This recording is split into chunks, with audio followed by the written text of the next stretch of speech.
മറിയം പറഞ്ഞു, എന്റെ ആത്മാവ് എന്റെ രക്ഷകനായ ദൈവത്തിൽ ആനന്ദിക്കുന്നു. ശക്തനായ എനിക്ക് വലിയ കാര്യങ്ങൾ ചെയ്യും.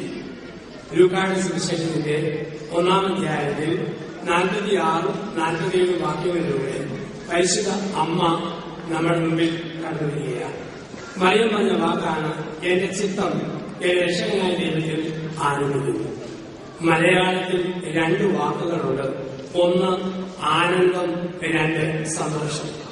ആനന്ദമല്ല സന്തോഷം, സന്തോഷമല്ല ആനന്ദം.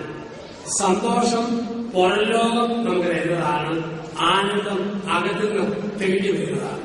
ഉദാഹരണം, ഒരു കഷ്ണം വർത്തമീൻ കൊടുക്കുന്ന സന്തോഷം എണ്ണ കനിച്ചു പോയാൽ മനപ്രയാസം. പുത്തൻ തുണി കുടിക്കുന്ന സന്തോഷം ആണിതുണി കീറിപ്പോയോ മനപ്രയാസം. കൊള്ളാവുന്ന പുക പറയുന്ന സന്തോഷം അത് ബോധം താല്പര്യം സങ്കടം. സന്തോഷം തരുന്നവർക്ക് സങ്കടം തരാൻ പറ്റും.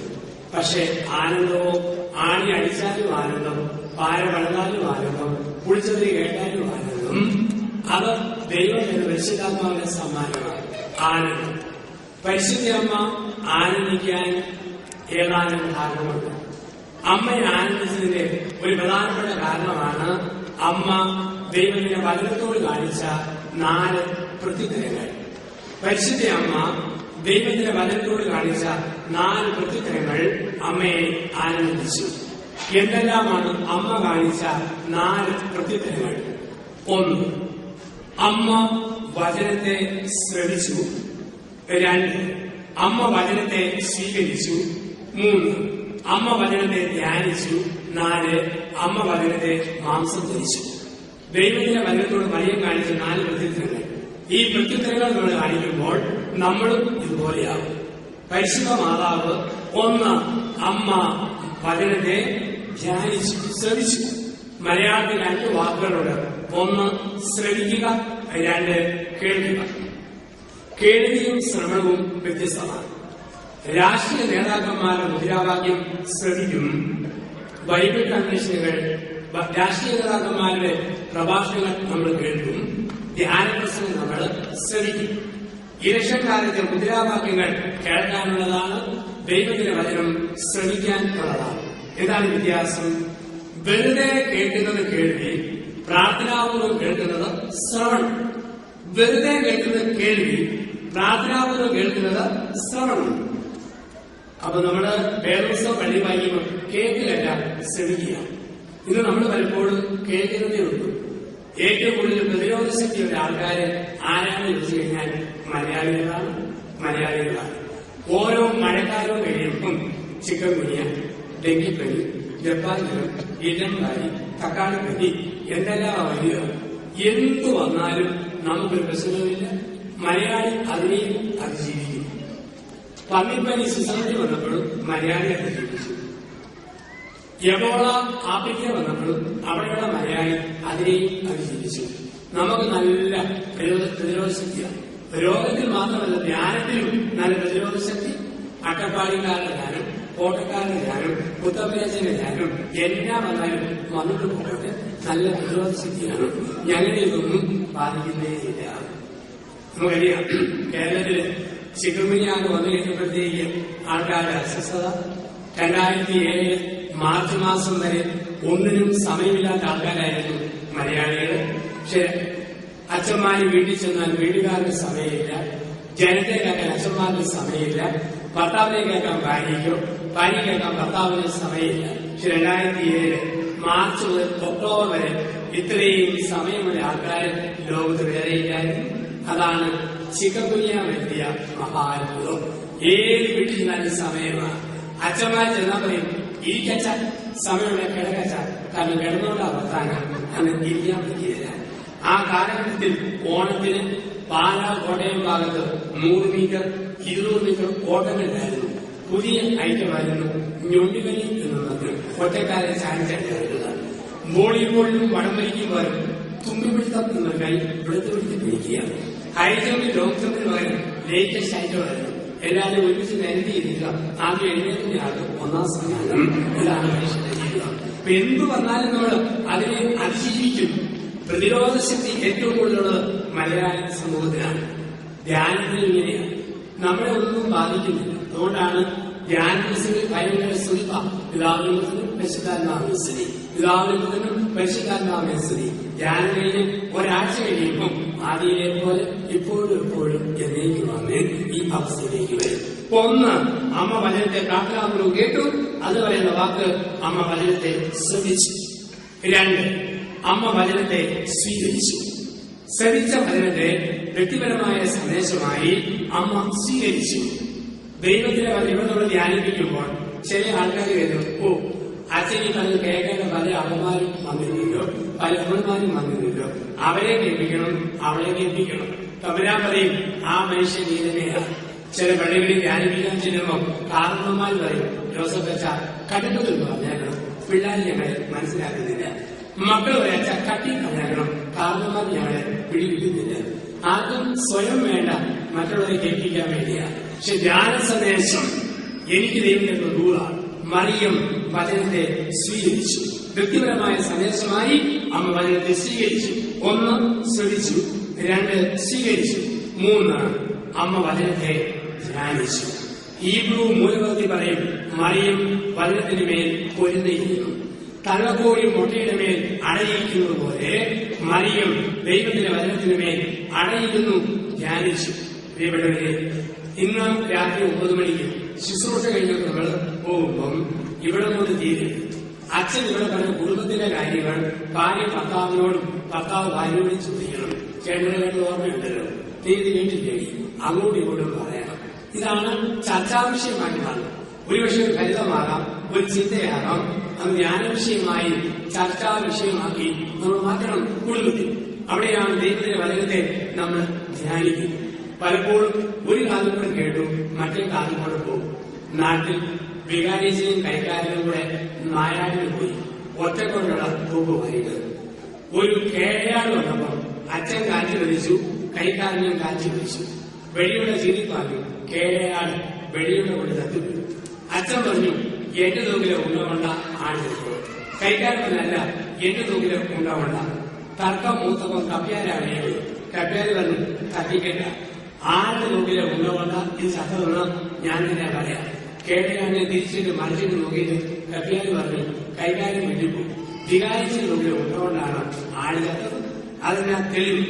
അച്ഛന്റെ ഞായറാഴ്ച പ്രസംഗം പോലെയാണ് ഉണ്ടയുടെ പോക്കം. ഇടത്തെ ചെക്കുകളിലേക്ക് ഉണ്ട, വലത്തെ വീഴുമ്പോൾ ചാടി പുറത്തേക്ക് മതി. പലപ്പോഴും നമ്മളിങ്ങനെ കേൾക്കും, നമ്മൾ ധ്യാനിക്കുക. വെളിയുന്ന പോലെ ഒരു കാലിൽ നിന്ന് മറ്റൊരു കാലിലേക്ക് അത് കടന്നുപോകും. അമ്മ വചനത്തെ ധ്യാനിച്ചു. 4, അമ്മ വചനത്തെ മാംസം ധരിച്ചു. അമ്മ വചനത്തെ മാംസം ധരിച്ചു. എന്താണ് മാംസം ധരിക്കുക? ശ്രമിച്ച വചനത്തെ പ്രവൃത്തിയിൽ കൊണ്ടുവന്നു. വചനം മാംസം ധരിച്ചു. കുടുംബത്തെക്കുറിച്ച് അച്ഛൻ ഒരുപാട് ചിന്ത പങ്കുവച്ചു.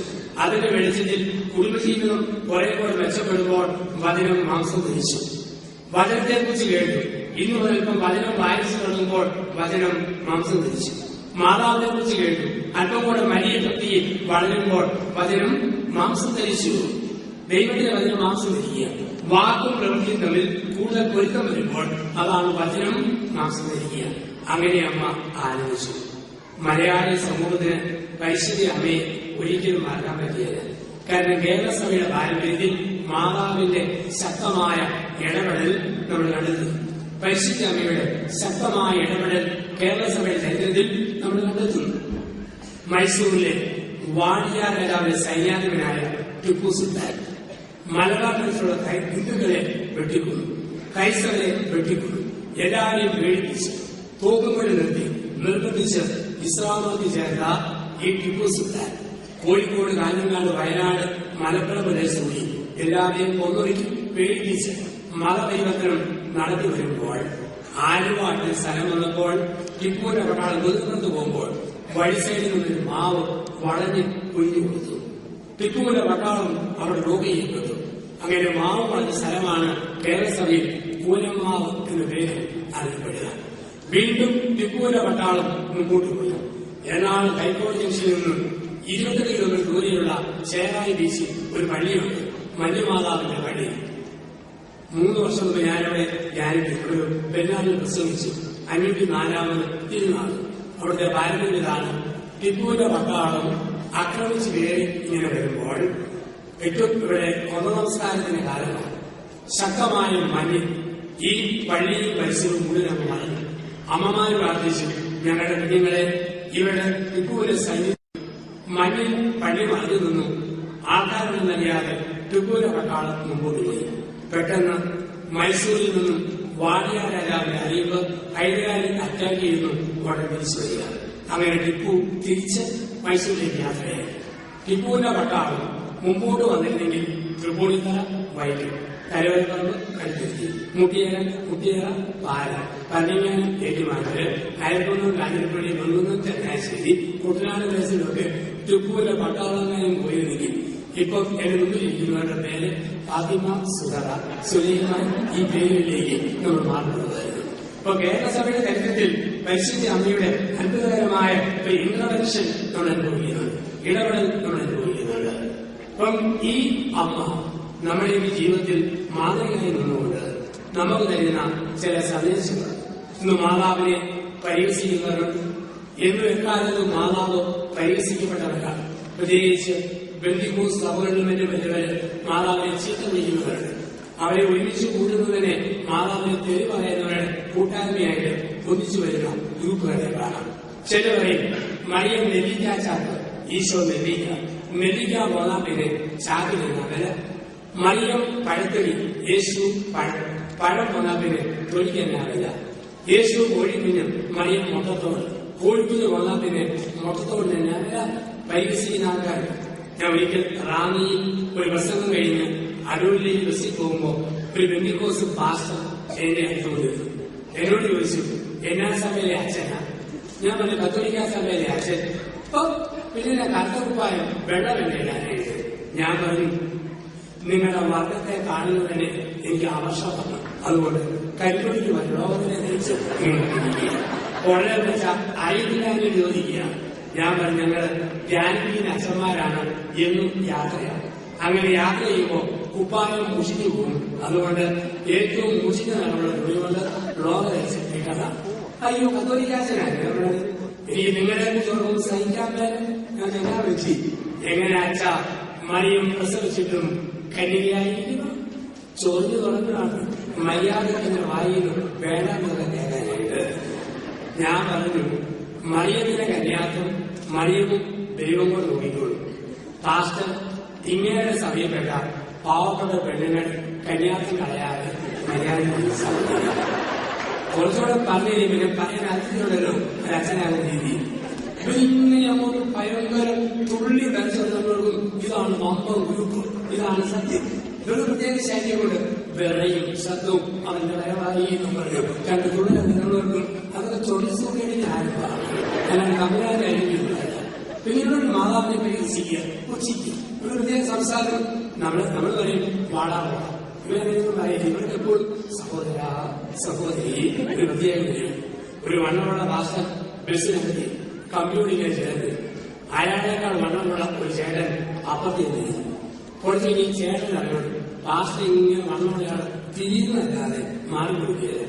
ആയുഷ്യം ചേട്ടൻ എഴുന്നേറ്റിട്ട് പുറകുവശം വെച്ച് മൂക്കും മുന്നിൽ നോക്കി ഒറ്റ ഞെക്കി ഞെക്കിയിട്ട് എന്നെ പോകണം. നമ്മൾ പറയും പ്രത്യേക മനുഷ്യ കണ്ണിന്റെ മൂക്കിന്റെ എവിടെ നോക്കിക്കൊണ്ട യാത്ര. പക്ഷെ ഭാഷങ്ങനെ പറയാൻ വേണ്ടിയില്ല. അദ്ദേഹം ചിരിച്ചോട് പറഞ്ഞു, സഹോദര നിന്റെ ഇരിക്കുന്നതുകൊണ്ട് എന്നെ ചിരിക്കുന്നത് മുട്ടിച്ചത് മഹാഭാഷ. ഒരു ഭാഷയുണ്ട്, ഒരു ശൈലിയുണ്ട്. വേറെ തരം മനുഷ്യന്മാരുണ്ട്. അവര് ബൈബിളിലെ ഒരു വാക്യം 35 വർഷം ഒരു വാക്യം അറിയത്തുള്ളൂ. പഠിപ്പില്ലാത്ത ഒരു ഗ്രൂപ്പാണ്. വെള്ളമുള്ള വെള്ളച്ചട്ട, വെള്ളസാരി വെള്ള ബ്ലൗസ്, വെള്ളമുള്ള വെള്ള രൂപ. കറുത്ത ബൈബിളിൽ നെഞ്ചോട് ചേർത്ത് വെച്ചിട്ടും അവർക്ക് പഠിത്തം കുറവായതുകൊണ്ട് അവരോട് പറഞ്ഞിരിക്കുന്നത് അങ്ങോട്ട് പറഞ്ഞോണം, ഇങ്ങോട്ട് കേട്ടേക്കണം. ഇവരുടെ പ്രത്യേക കോച്ചിങ് കൊടുത്തിട്ടുണ്ട്. ഒരു വാക്യമാണ് ഇവർ പറയുക. അവർ പറയുന്ന വാക്യം ഏതാ? മർക്കോസ് 6:3. നിങ്ങളൊക്കെ അറിഞ്ഞിരിക്കും. മർക്കോസ് 6:3. അവിടെയാണ് പറഞ്ഞിരിക്കുക, യേശുവിന്റെ സഹോദരന്മാരായ യാക്കോബും യോസേയും. ഇവര് പറയുന്നത് ചുരുങ്ങിയ പക്ഷം മറിയം 3 പ്രസവിച്ചു. ബൈബിളിൽ യേശുവിന്റെ സഹോദരന്മാരായ യാക്കോബും യോസേയും, യേശു യാക്കോബ് യോസേയും 3 മക്കളുണ്ട്. ഈ ഗൈനക്കോളജിസ്റ്റുകൾക്ക് ഇത് സാധിച്ചിട്ട് പിന്നെ സമാധാനമാണ്. ഇവരുടെ ഒരു പ്രത്യേക രീതിയുണ്ട്. നമ്മൾ മര്യാദയ്ക്ക് പറയും, മത്തായിയുടെ സുവിശേഷം 5-ാം അധ്യായത്തിൽ 8-ാം വാക്യത്തിൽ പറയുന്ന പോലെ, യോഹന്നാന്റെ സുവിശേഷം 9-ാം അധ്യായത്തിന്റെ 52-ൽ പറയുന്ന പോലെ നമ്മൾ പൂർണ്ണമായിട്ട് പറയും. പക്ഷെ ഇവര് അങ്ങനെയല്ല. ഇവര് വെടിവെക്കുന്ന പോലെ കട്ടിയായിട്ട് പറയും. മത്തായിയുടെ 5-3, ലൂക്കായുടെ 6-8, മർക്കോസിന്റെ 8-10, യോഹന്നാന്റെ 4-53, അവന്റെ അമ്മയുടെ 41 ഇവരെല്ലാം വന്നിട്ട് നാട്ടിൽ അട്ടസില്ലാത്ത ബൈബിളൊന്ന് പ്രസംഗിച്ച് രാജ്യത്ത് കാണാം. ഈ അനുഭവം ചെയ്യുന്ന പറയുക. ഭാരതത്തിലാത്ത കുടുംബത്തിലെ കൃത്യങ്ങളുടെ വർഗ്ഗങ്ങൾ എല്ലാവർക്കും പ്രാർത്ഥിക്കാൻ പോകും. അപ്പൊ അങ്ങനെ പോയി ഇവരൊക്കെ കളിപ്പിച്ച് നിർത്തുകയാണ്. ഇവരുടെയൊക്കെ വേലയായി നാട്ടിൽ വരണം, ഇവിടെ വന്ന് പ്രസംഗിക്കുന്നവരുടെ വില, ജീവിക്കുന്ന ചുറ്റുപാട് അന്വേഷിക്കണം, അവരുടെ അയൽവാസികൾ അന്വേഷിക്കണം. ഇവിടെ വന്ന് ആസ്വദിക്കുന്നവരെ കോട്ടയത്തെ വീടിന്റെ തുക 34,50,00,000 രൂപ. സൊല്ലിന്റെ കാര്യം തമ്പുവിന്റെ വീട് വീടിന്റെ വിവരാവകാശത്തിൽ കണക്കുവന്ന് സർക്കാരിന്റെ കണക്ക്. എന്നിട്ട് പാവങ്ങളെ രോഗി പിടിച്ച് അവരുടെ ദശാംശവും മേടിച്ച് ഇങ്ങനെ വളരുന്ന ഇഷ്ടംപോലെ കുടുംബങ്ങളുണ്ട്. ഒരു നിലയെ കൈവെക്കാൻ 200 രൂപ മേടിക്കുന്ന വ്യവസായത്തിന്റെ പേര. എത്ര പേരെ നമ്മൾ കണ്ടെത്തുക? അവിടെയൊക്കെ പ്രാർത്ഥിച്ചു പോകുന്ന നമ്മുടെ ആൾക്കാരെ കണ്ടിട്ടുണ്ട്. അപ്പൊ ഇങ്ങനെയുള്ള ഒരുപാട് വ്യാജ ഗ്രൂപ്പുകൾ നമ്മളെ കബളിപ്പിക്കുമ്പോൾ ഇങ്ങനെയുള്ള ഒരു ക്ലാസ് പാലായി ഒരു പാലാക്കാരൻ ചേട്ടനെ വിളിക്കും. ചേട്ടനെ കത്തോലിക്ക സഭ വഞ്ചിച്ചു. ചേട്ടന് അതിന് മറിയത്തിന് യേശു മാത്രം മോനെന്നില്ല വരുന്നത് അല്ല. യേശുവിന് മറിയത്തിനെ കൂടാതെ വേറെ 2 മക്കൾ. ഉദാഹരണം ഇവിടെ മർക്കോസിന് 6-3, യേശുവിന്റെ സഹോദരന്മാരായ യാക്കോബ്, യോസേഫ്. പാലാക്കാരൻ ചേട്ടൻ അറിയാവുന്ന ബൈബിൾ മുഴുവൻ പറഞ്ഞു, നമസ്കാരങ്ങൾ മുഴുവൻ പറഞ്ഞു. പക്ഷെ മറിയം 3 പ്രസവിച്ച് സമ്മതിക്കാതെ ഇയാൾ എഴുന്നേറ്റ് പോവുകയാണ്. പാലാക്കാരൻ ചേട്ടനെ വിശ്വാസത്തിൽ കോംപ്രമൈസ് ഉണ്ടോ? തനിരൂപം കാണിച്ചു, മുണ്ട് പരമാവധി കുത്തി കര കെട്ടി ശരിക്കും എഴുന്നേക്കണം. മറിയം 300 പേരാൻ നിന്റെ അപ്പന്റെ വീട്ടിൽ നിന്നല്ലോ ചെലവ്. അത് പാലാലുള്ള ഒറ്റയ്ക്ക് നോക്കാൻ കൈകൊണ്ട് ചില അവന്മാരോട് ഇങ്ങനെ പറയാനും നമ്മൾ പഠിക്കണം. ഇല്ലെങ്കിൽ അട്ടസില്ലാത്തവന്മാർ അസ്ഥാനത്തിൽ ഇരിക്കും. ഇന്നും നടക്കുന്ന ലോകമില്ല.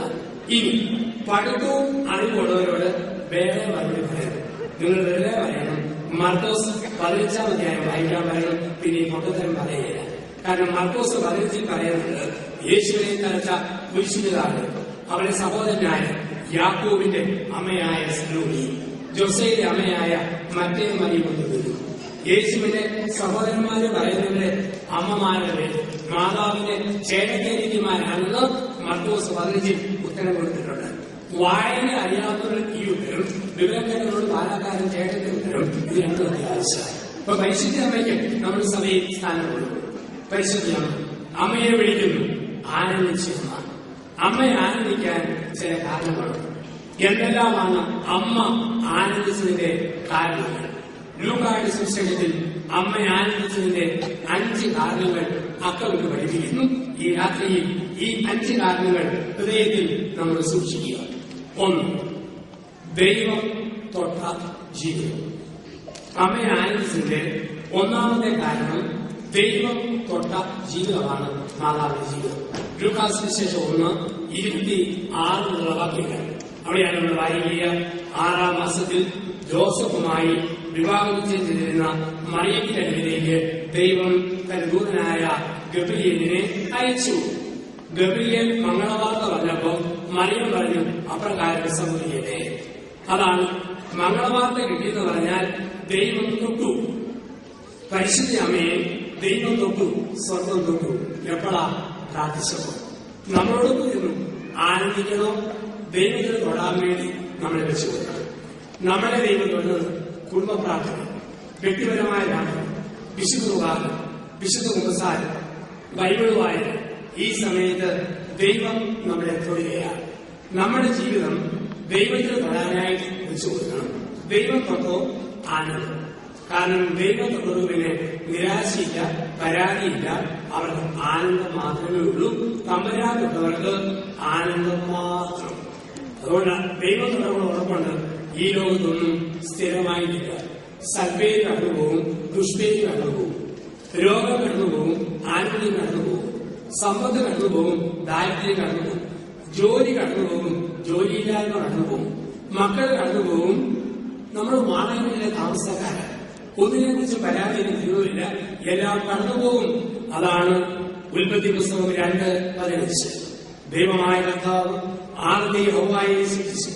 ഏത് തോട്ടത്തിൽ എത്തിയിട്ട് പറഞ്ഞു, ആദം ഹൗവ നിങ്ങൾ ഏത് തോട്ടത്തിന്റെ സൂക്ഷിപ്പുകാരും കാവൽക്കാരുമാണ്. ഏത് തോട്ടത്തിന്റെ സൂക്ഷിപ്പുകാരും കാവൽക്കാരുമാണ്, ഉടമസ്ഥരല്ല. നമ്മളിവിടെ സൂക്ഷിപ്പുകാരും കാവൽക്കാരും. ഇവിടെ കുവൈറ്റിൽ നിന്ന് പണിയെടുത്ത് കഷ്ടപ്പെട്ട് കാശുണ്ടാക്കി നാട്ടിൽ 2015 ഏപ്രിൽ മാസത്തിൽ ഒരു വീട് പൂർത്തിയാക്കി നമ്മൾ രക്ഷിക്കുന്നു. മനോഹരമായ വീട്. പക്ഷെ ഒരു കാര്യം ഓർത്തോണം, 100 വർഷം കഴിയുമ്പോൾ 2115 ഏപ്രിൽ 6 നിങ്ങളെ കണ്ടിട്ടില്ലാത്ത ഒരു കൂട്ടര് ആ പേരേക്ക് താമസിക്കും. ഇവിടെ കണ്ട് കഷ്ടപ്പെട്ട് വളർത്താൻ ഓർക്കണം. 2115 നിങ്ങളെ അറിയില്ലാത്ത ആൾക്കാര് അവിടെ താമസിക്കും. കെട്ടിവന്ന മരുമക്കളും നിങ്ങളുടെ മക്കളുടെ മക്കളും. നമ്മൾ നാട്ടിലെ സൂര്യയിൽ പതിരമായിട്ട് വിശ്രമിക്കുന്നു. വീട്ടിൽ അവർ സുഖമായിട്ട് ടിവി കണ്ട് ആഘോഷമായിട്ട്. അപ്പൊ നമുക്ക് തോന്നുക, നമ്മൾ പണ്ട പേരയല്ലേ ഈ മക്കളെ ഓർമ്മിക്കാം. രാത്രി 12 മണിക്ക് പ്രേതമായിട്ട് ശവക്കൊണ്ടു നിന്നിട്ട് വീടിന്റെ വാതിൽ ചെന്ന് കോഴികളിക്കും. മക്കളെല്ലാവരും പറയും, മക്കളെ വെള്ളത്തിലും വെല്ലുന്ന 2015 കുവൈറ്റിലെ പൈസ കൊണ്ട് ഞങ്ങളുടെ വീടാകട്ടെ. പൊന്നെ പിള്ളേർ ഞങ്ങളെ വിളിക്കും, പൊന്നച്ച ഓടി വന്ന ഈ ഭൂതത്തെ വന്ന് ഓടിച്ചു ഇത്രയുള്ള മനുഷ്യന്റെ ജീവിതം. നമ്മൾ കാവൽക്കാരെ സൂക്ഷിക്കുന്നതായി മാത്രം. ഇവിടെ നമ്മൾ ഒരിക്കലും സ്ഥിരവാസികളല്ല. ഞങ്ങൾക്ക് കപ്പുച്ചിൻ സഭയിൽ ഒരു നിയമമുണ്ട്. ഞങ്ങളോട് പറയും, ഒന്നും സ്വന്തമല്ല സ്ഥിരമല്ല, അത് ഓർക്കണം എന്ന് പറഞ്ഞ് ഞങ്ങൾ തരുന്ന ഒരവസരമുണ്ട്. ആ അവസരത്തിൽ പറയും, മുറി മാറി മാറി താമസിച്ചു, ഒരു മുറിയിൽ സ്ഥിരമായി താമസിക്കുന്നു. ഏറ്റവും താമമണിയായ മുടിവെട്ടും തുണിയലും സ്വയം ചെയ്യണം, അങ്ങോട്ടും ഇങ്ങോട്ടും വെട്ടിക്കണം. കപ്പുച്ചി സഭയിൽ ഞങ്ങൾ എല്ലാവർക്കും മുടിവെട്ടിൽ ഡബിൾ ഡോക്കേറ്റും തുണിക്കുകയും ചെയ്യുന്നതാണ്. ഞാൻ 1980 സെമിനാരി ചെയ്തു. 4-ാം ദിവസം സുഫിയനച്ചൻ ചീപ്പും കത്രയുന്നുണ്ട് മനെ കൊല്ലത്തൊഴില വെട്ടിപ്പറിച്ചോളാം. കഴിഞ്ഞ 35 വർഷങ്ങളിൽ എന്റെ മുടിയാണ് ഈ പ്രകാശനത്തിലുള്ള ഒരുപാട് അച്ഛന്മാരെ വെട്ടി പഠിച്ചത്. അങ്ങനെയാണ് കുറവിനി തലയെന്ന് ഈ പരിമിതി ഇങ്ങനെ. അപ്പൊ മുടി അങ്ങോട്ടും ഇങ്ങോട്ടും വെട്ടിക്കൊടുക്കണമെന്നാണ്. അതുപോലെ തുണി സ്വയം വരക്കണമെന്നാണ്. എനിക്ക് എന്റെ ഭൗതിക ജീവിതത്തിൽ ഒരു പ്രയാസവും തുണിയെ ഈ വലിയ കഷ്ടപ്പാടാണ്. ഞാൻ എത്ര അറിയാനും അത് വെളുക്കത്തില്ലെന്നുള്ളതാണ്. തന്നെയുമല്ല, ഓരം പറഞ്ഞു പോലെ ഭയങ്കരമായ നൊമ്പരമുണ്ട് ഞാൻ തുണിയല്ലോ. പക്ഷെ ഞാന് നീണ്ട ജ്ഞാനം കഴിഞ്ഞ് വരുമ്പോൾ ആശ്രമത്തിൽ നിന്നും അധികം ദൂരത്തല്ലാതെ പത്മനാഭൻ എന്ന് പറയുന്ന ഒരു അരകലാകാരനാണ്. ഞാൻ അവനെ വിളിച്ചത് 2 മനസ്സും 2 ഷർട്ടും കൊണ്ടുവരും. പത്മനാഭ ഇത് നൽകിയിട്ടല്ലോ. അവരെ അച്ഛാ നല്ല തിരക്കാ, വെള്ളിയാഴ്ച മതിയോ? വെള്ളിയെങ്കിൽ വെള്ളി കൊണ്ടുപോകുന്നത് ഞാൻ അവനെ ഏൽപ്പിക്കും. അവൻ ഞായറാഴ്ച കൊണ്ടുവന്ന തുണി ഉച്ച കഴിഞ്ഞ് പുഴുങ്ങി അലക്കി പശുമതി ഉണക്കി ടിപ് ടോപ്പാക്കി അയൺ ചെയ്യും. ഞാനത് അറിയില്ല. തിങ്കൾ ചുവ ബുധൻ ദിവസങ്ങളിൽ ഞാനറിയാതെ അവനിത് 25 രൂപ വാടകയ്ക്ക് ചില ആൾക്കാർക്ക് ഇടാൻ കൊടുക്കുകയും ചിലർ അങ്ങനെ കുത്തിക്കഴിട്ടുകൊണ്ട് ചെയ്തു. ഓർക്കാപ്പുറത്ത് വഴി വെച്ച് കാണുക അൽക്കാരൻ പത്മനാഭൻ എന്റെ മനസ്സും എന്റെ ഷർട്ടും ഇട്ടുകൊണ്ടു. ഈ പത്മനാഭനും നമ്മൾ തമ്മിൽ വലിയ വ്യത്യാസമൊന്നുമില്ല. അരക്കാരെ വെച്ച് തുണി അവന്റേതാണെന്ന് കുറേണം അവർ ചുമന്നുകൊണ്ട് ഏൽപ്പിച്ച പേപ്പർ തോന്നി എന്റേതാണെന്ന് 7 പതിറ്റാണ് ഞാനൊരു കെട്ടിടം ചുമക്കുന്നു. എത്ര സുന്ദരി ഭാര്യയാണെങ്കിലും 7, 8 പതിറ്റാണ്ട് കാത്തിട്ട് ഭർത്താവ് സിമിത്തേരിയിൽ വിട്ടിട്ടു പോകും. എത്ര മിടുക്കൻ കെട്ടിയവരെയും 6, 7 പതിറ്റാണ്ട് കുടിച്ച് പള്ളിക്ക് കൊടുത്തിട്ട് ഭാര്യ പോകും. എത്ര മിടുക്കലും മക്കളും സ്വന്തക്കാരും വരുമ്പോൾ അപ്പനമ്മമാരെ ഇട്ടിട്ട് അവരുടെ വഴിക്ക് പോകും. നമ്മുടെ ഈ ഭൂമിയിലും സൂക്ഷിപ്പുകാരും കാവൽക്കാരും മാത്രം സ്ഥിരവാസികളല്ല. ദൈവത്തോടെ ഉറപ്പ് ഈ ലോകത്തൊന്നും ശാശ്വതമായിട്ടില്ല. എല്ലാം കടന്നുപോകും, എല്ലാം വിട്ടുപോകും. നമ്മളൊരു ദൈവമേ, ആ പെണ്ണിനെ കിട്ടിയാൽ ബാക്കിയുള്ളവന്, ആ ചെറിയ കിട്ടാൻ ബാക്കിയുള്ളവന് ചുമ്മാ പൊട്ടച്ചെറ്റാണ്. ഒന്നും അപ്പുറത്തേക്കില്ല. നമ്മൾ കാണുന്ന പോലെ ലോകം 2 കൂട്ടുകാരും ഒരുമിച്ച് പഠിച്ചു. ഒരുത്തൻ അച്ഛനായി, മറ്റോ ഭ്രാന്തന്മാരെ ചികിത്സിക്കുന്ന ഡോക്ടറായി. അവന്റെ ഭ്രാന്താശുപത്രി 100 പേരുണ്ട്. കൂട്ടുകാരൻ അച്ഛനെ വിളിച്ചു പറഞ്ഞു, വന്നേ എന്റെ സ്ഥാപനം മൊത്തം രചിച്ച് പ്രാർത്ഥിക്കും. അച്ഛൻ സമ്മതിച്ചു. അച്ഛൻ ചെന്നു. 1ാമത്തെ മുറിയിൽ ഒരുത്തൻ നെഞ്ചലിരിക്കും. Lily Lily Lily Lily. അച്ഛൻ ഇതാര കോളേജിൽ വെച്ച് ലില്ലിയെ പ്രേമിച്ചവനാ, കെട്ടാൻ പറ്റിയില്ല. പ്രേമനൈരേശം വട്ടുപിടിച്ചത്. അപ്പൊ എപ്പോഴും ലില്ലി ലില്ലി ലില്ലി. അച്ഛനോട് ഗതികെട്ട മനുഷ്യൻ, പാവം. 2 മണിക്കൂർ കാര്യം അവസാന മുറി വന്നപ്പോൾ ഒരുത്തൻ ജലക്കപ്പിൽ തലയടിച്ച് പൊടിച്ച് ചോര വീഴുന്നു. അജിതാര ഇത് അവളെ കെട്ടിയവന്റെ ഇപ്പോഴത്തെ അവസ്ഥ. എല്ലാം കടന്നു പോകും, എല്ലാം മുറ്റിട്ട് പോകും. അത് അപ്പോഴത്തേക്ക് ജീവിതത്തോട് ഓർമ്മിക്കുക. അപ്പൊ നമ്മൾ വെറും കാവൽക്കാരൻ സൂക്ഷിക്കുകയായിരുന്നു. അവിടെ കിട്ടിയാൽ കൊള്ളായിരുന്നു, അവരെ കിട്ടിയാൽ കൊള്ളാതായിരുന്നു. ഒരിക്കലും ഓർത്തേക്കരുത്. നമ്മൾ ഈ ഭൂമിയിൽ വെറും സൂക്ഷിപ്പുകാരും കാവൽക്കാരും മാത്രം. ചില രീതിയും അച്ഛനത്ത് ബാക്കി വരാം. ഞങ്ങൾ അച്ഛനാവാൻ പറയാൻ വയ്യായിരുന്നു. എന്ത് രസമായിരുന്നു. അപ്പൊ ഞാന് ചിലപ്പോൾ അച്ഛന്മാരുടെ ഉപ്പോ പെണ്ണ് കെട്ടിയാൽ മതിയായിരുന്നു. വലിയ ഒറ്റയ്ക്ക് ഇരിക്കലായിരുന്നു. തുണി അഞ്ച് കിട്ടിയത്, കാപ്പൂരി അഞ്ച് കിട്ടിയത്, പഞ്ചായത്ത് നിരത്ത് കിട്ടിയത്. ഈ ഓർമ്മകൾ കരുത്. നമ്മളെല്ലാം വിട്ടിട്ടു പോകുന്ന വെറും സൂക്ഷിപ്പുകാരും വെറും കാവൽക്കാരും മാത്രം. ഇംഗ്ലണ്ടിലെ പ്രശസ്തനായ സുവിശേഷ പ്രഘോഷകൻ T.L. മൂഡി ആഫ്രിക്കയിൽ പോയി അദ്ദേഹം 5 വർഷക്കാലം പ്രസംഗിച്ചു. അനേകം കർത്തവരെ ക്രിസ്തുവഴിയിലേക്ക് കൊണ്ടുവന്നു. അവസാനം അദ്ദേഹം ഇംഗ്ലണ്ടിലെ ലിവർപൂളിലേക്ക് പോയി കപ്പലിൽ കയറുമ്പോൾ ഒരുപാട് സഹയാത്രക്കാര് വെടിമറിഞ്ഞ് സ്വറ പറഞ്ഞ് കഥ പറഞ്ഞിട്ടുണ്ട്.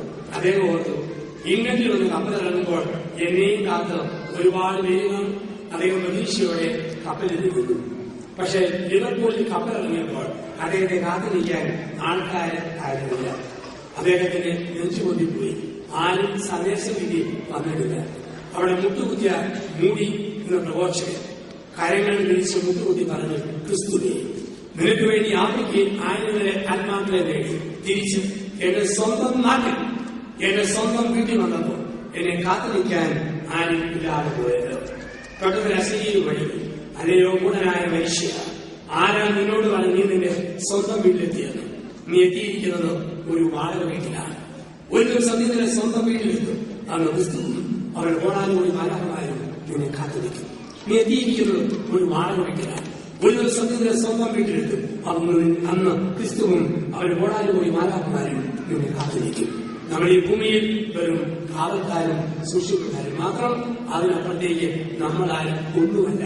ആ തിരിച്ചറിവുണ്ടാവുക. അപ്പൊ ദൈവം തൊട്ടവരുടെ ഒന്നാമത്തെ പ്രത്യേകത അതാണ്. പരിശുദ്ധമേ ആനന്ദത്തിന് ഒന്നാമത്തെ കാരണം ദൈവം തൊട്ടവൾ. നമ്മളെയും ദൈവം തൊടുമ്പോൾ പ്രാർത്ഥനയുടെ ദൈവത്തേക്ക് അടുക്കുമ്പം ഈ ബോധ്യം നമുക്ക് വരും. സ്ഥിരതാമസക്കാരില്ല, സ്ഥിരതാമസക്കാരിയില്ല, ഇവിടെ വിട്ട് പോകേണ്ട ആളാണ് ഞാൻ. 2, അമ്മയെ ആനന്ദിച്ചതിന്റെ രണ്ടാമത്തെ കാരണം ഗബ്രിയേൽ ഇടപെടൽ പോലെ എലിസബത്ത് സാന്നിധ്യം. 1, ദൈവം നമ്മുടെ ജീവിതം ഗബ്രിയേൽ ഇടപെട്ടു. 2, അമ്മയെ ആനന്ദിച്ചതിന്റെ രണ്ടാമത്തെ കാരണം എലിസബത്ത് സാന്നിധ്യം. ലൂക്ക 1:39 മുതൽ 45 വരെ വാക്യങ്ങൾ നമ്മൾ വായിക്കുന്നത്. ആ ദിവസങ്ങളിൽ മറിയം യൂദയായുടെ മലപ്രദേശത്തുള്ള ചാർച്ചക്കാരി എലിസബത്തിന്റെ ഭവനത്തിലേക്ക് തിടുക്കത്തിൽ യാത്ര പുറപ്പെട്ടു. മറിയത്തിന്റെ അഭിവാദനം കേട്ടപ്പോൾ എലിസബത്തിന്റെ ഹൃദയത്തിൽ ശിശു സന്തോഷത്താൽ തുള്ളിച്ചാടി. വയറ്റിൽ കിടന്ന് അത് പറ്റാത്തതുകൊണ്ട് സ്നാപനം കഴിഞ്ഞാൽ അമ്മയുടെ വയറ്റിൽ കിടന്ന് അവർ എല്ലാവരും അയച്ചുകയും ചെയ്തു. അയാളുടെ കൈചെമ്പും ഒരു ലോങ് ജമ്പും ചാടി എന്നാണ് പറയുക. വേദപുസ്തകത്തിലെ ഏക ഒളിമ്പ്യൻ ആരെന്ന് ചോദിച്ചാൽ സ്നാപകയോഗം ഞാനാണ്. ലോകാവസാനം വരെ തകർക്കാൻ പറ്റാത്ത റെക്കോർഡ് ചാട്ടം. ആ ചാട്ടത്തിൽ എലിസബത്ത് വയറെ പൊത്തിപ്പിടിച്ച് പറയുകയാണ്, വിശ്വസിച്ച പെണ്ണെ നീ ഭാഗ്യവതി. എന്താ അങ്ങനെ പറഞ്ഞത്? അപ്പുറത്തോട്ട് നിൽക്കൊണ്ട് ഒച്ചയെല്ലാം കൂടി പാദത്തിൽ കുത്തിയിരിക്കുകയാണ് സക്കറിയ. അവ കേൾക്കണം. അതിന്റെ അർത്ഥം വിശ്വസിക്കാത്ത കാലമാണ് നിങ്ങളുടെ ദുരിതം എന്നാണ് ഈ പറഞ്ഞതിന്റെ അർത്ഥം. ദൂതം എന്ന് പറഞ്ഞു, നിന്റെ ഭാര്യ എലിസബത്ത് ഗർഭം ധരിച്ച് ഒരു പുത്രനെ പ്രസവിക്കും. സകയെ ചോദിച്ചു, ഇതെങ്ങനെ ഒക്കും? ദൂതം ചോദിച്ചു, പിന്നെ എന്നാ ഒപ്പുണ്ടാ? ഇതെന്നാണ് ചോദിച്ചുകൊണ്ടിരുന്നത്. ഒപ്പിച്ചു കണ്ടപ്പം സംശയിക്കുകയാണ്. ഇത് കേട്ട പാടെ സക്കറിയ ദേവാലയത്തിൽ വിരിവരിച്ചിട്ട് തൊടുക്കൾ ഇരുമ്പ് കിടച്ച് ഒരു മുട്ട താഴെ പിടിച്ചു. കീഴ്ചുണ്ടും മേൽചുണ്ടും തുറച്ചിട്ട് വാ മൂക്കിയിരിക്കും. പിന്നെ കമാന്ന് കിട്ടിയില്ല. പാലത്ത് കയറി കുത്തിയിരിക്കും. തീ ഊതിക്കൊടുക്കും. കാപ്പി ചായം ഊതി കുടിക്കും. ഈ ഊത്തും ഇരിപ്പും കണ്ടപ്പം നാട്ടുകാർക്ക് മാത്രമല്ല എലിസബത്ത് സംശയമായി തുടങ്ങി. അവക്കല്ല, അവനായിരിക്കും 6-ാം മാസം ആ ഇരിപ്പ് കണ്ടാൽ തോന്നുന്നു. ഇവിടെയാണ് പറയുക, കർത്താവ് ചെയ്ത കാര്യങ്ങൾ നിറവേറുമെന്ന് വിശ്വസിച്ചവൾ കാത്തിരിക്കും. നമ്മളോടൊക്കെ പറയുകയാണ്, കരിസ്മാറ്റിക് ധ്യാനത്തിൽ വന്നു ദൈവം തൊട്ടവർ ധർമ്മക്കാരെ രക്ഷിക്കുന്നവരാണ്. ആകാശത്തവരെ പരിപാലിക്കുന്ന കണ്ടിട്ടുണ്ട്. അനാഥശാലകൾ, വൃത്തമന്ദിരങ്ങൾ, അഭയമന്ദിരങ്ങൾ ഒക്കെ ഒരു എലിസബത്ത് സാന്നിധ്യമാണ്. എനിക്കപ്പുറത്ത് എന്റെ ജീവിതത്തിന് അർത്ഥം നൽകുന്ന എലിസബത്ത് സാന്നിധ്യങ്ങൾ നമ്മുടെ ജീവിതത്തിൽ അങ്ങനെയുള്ള നന്മകൾ ചെയ്യാൻ നമുക്കൊക്കെ കഴിയണം. നന്മ ചെയ്യുമ്പോൾ ദൈവത്തിന്റെ അനുഗ്രഹത്തിലേക്ക് നമ്മൾ കടന്നുപോവുക. കൊച്ചു കൊച്ചു നന്മ എത്ര ചെയ്യുന്നുമല്ല ചെയ്യുന്ന മനസ്സ്. മൂലമറ്റം എന്ന സ്ഥലത്ത് വർഷങ്ങൾക്ക് മുമ്പ് ഒരു കർമ്മക്കാരൻ വന്നു കിടന്നു. പേര് മത്തായി ചേട്ടൻ. ആസ്മ രോഗിയായി.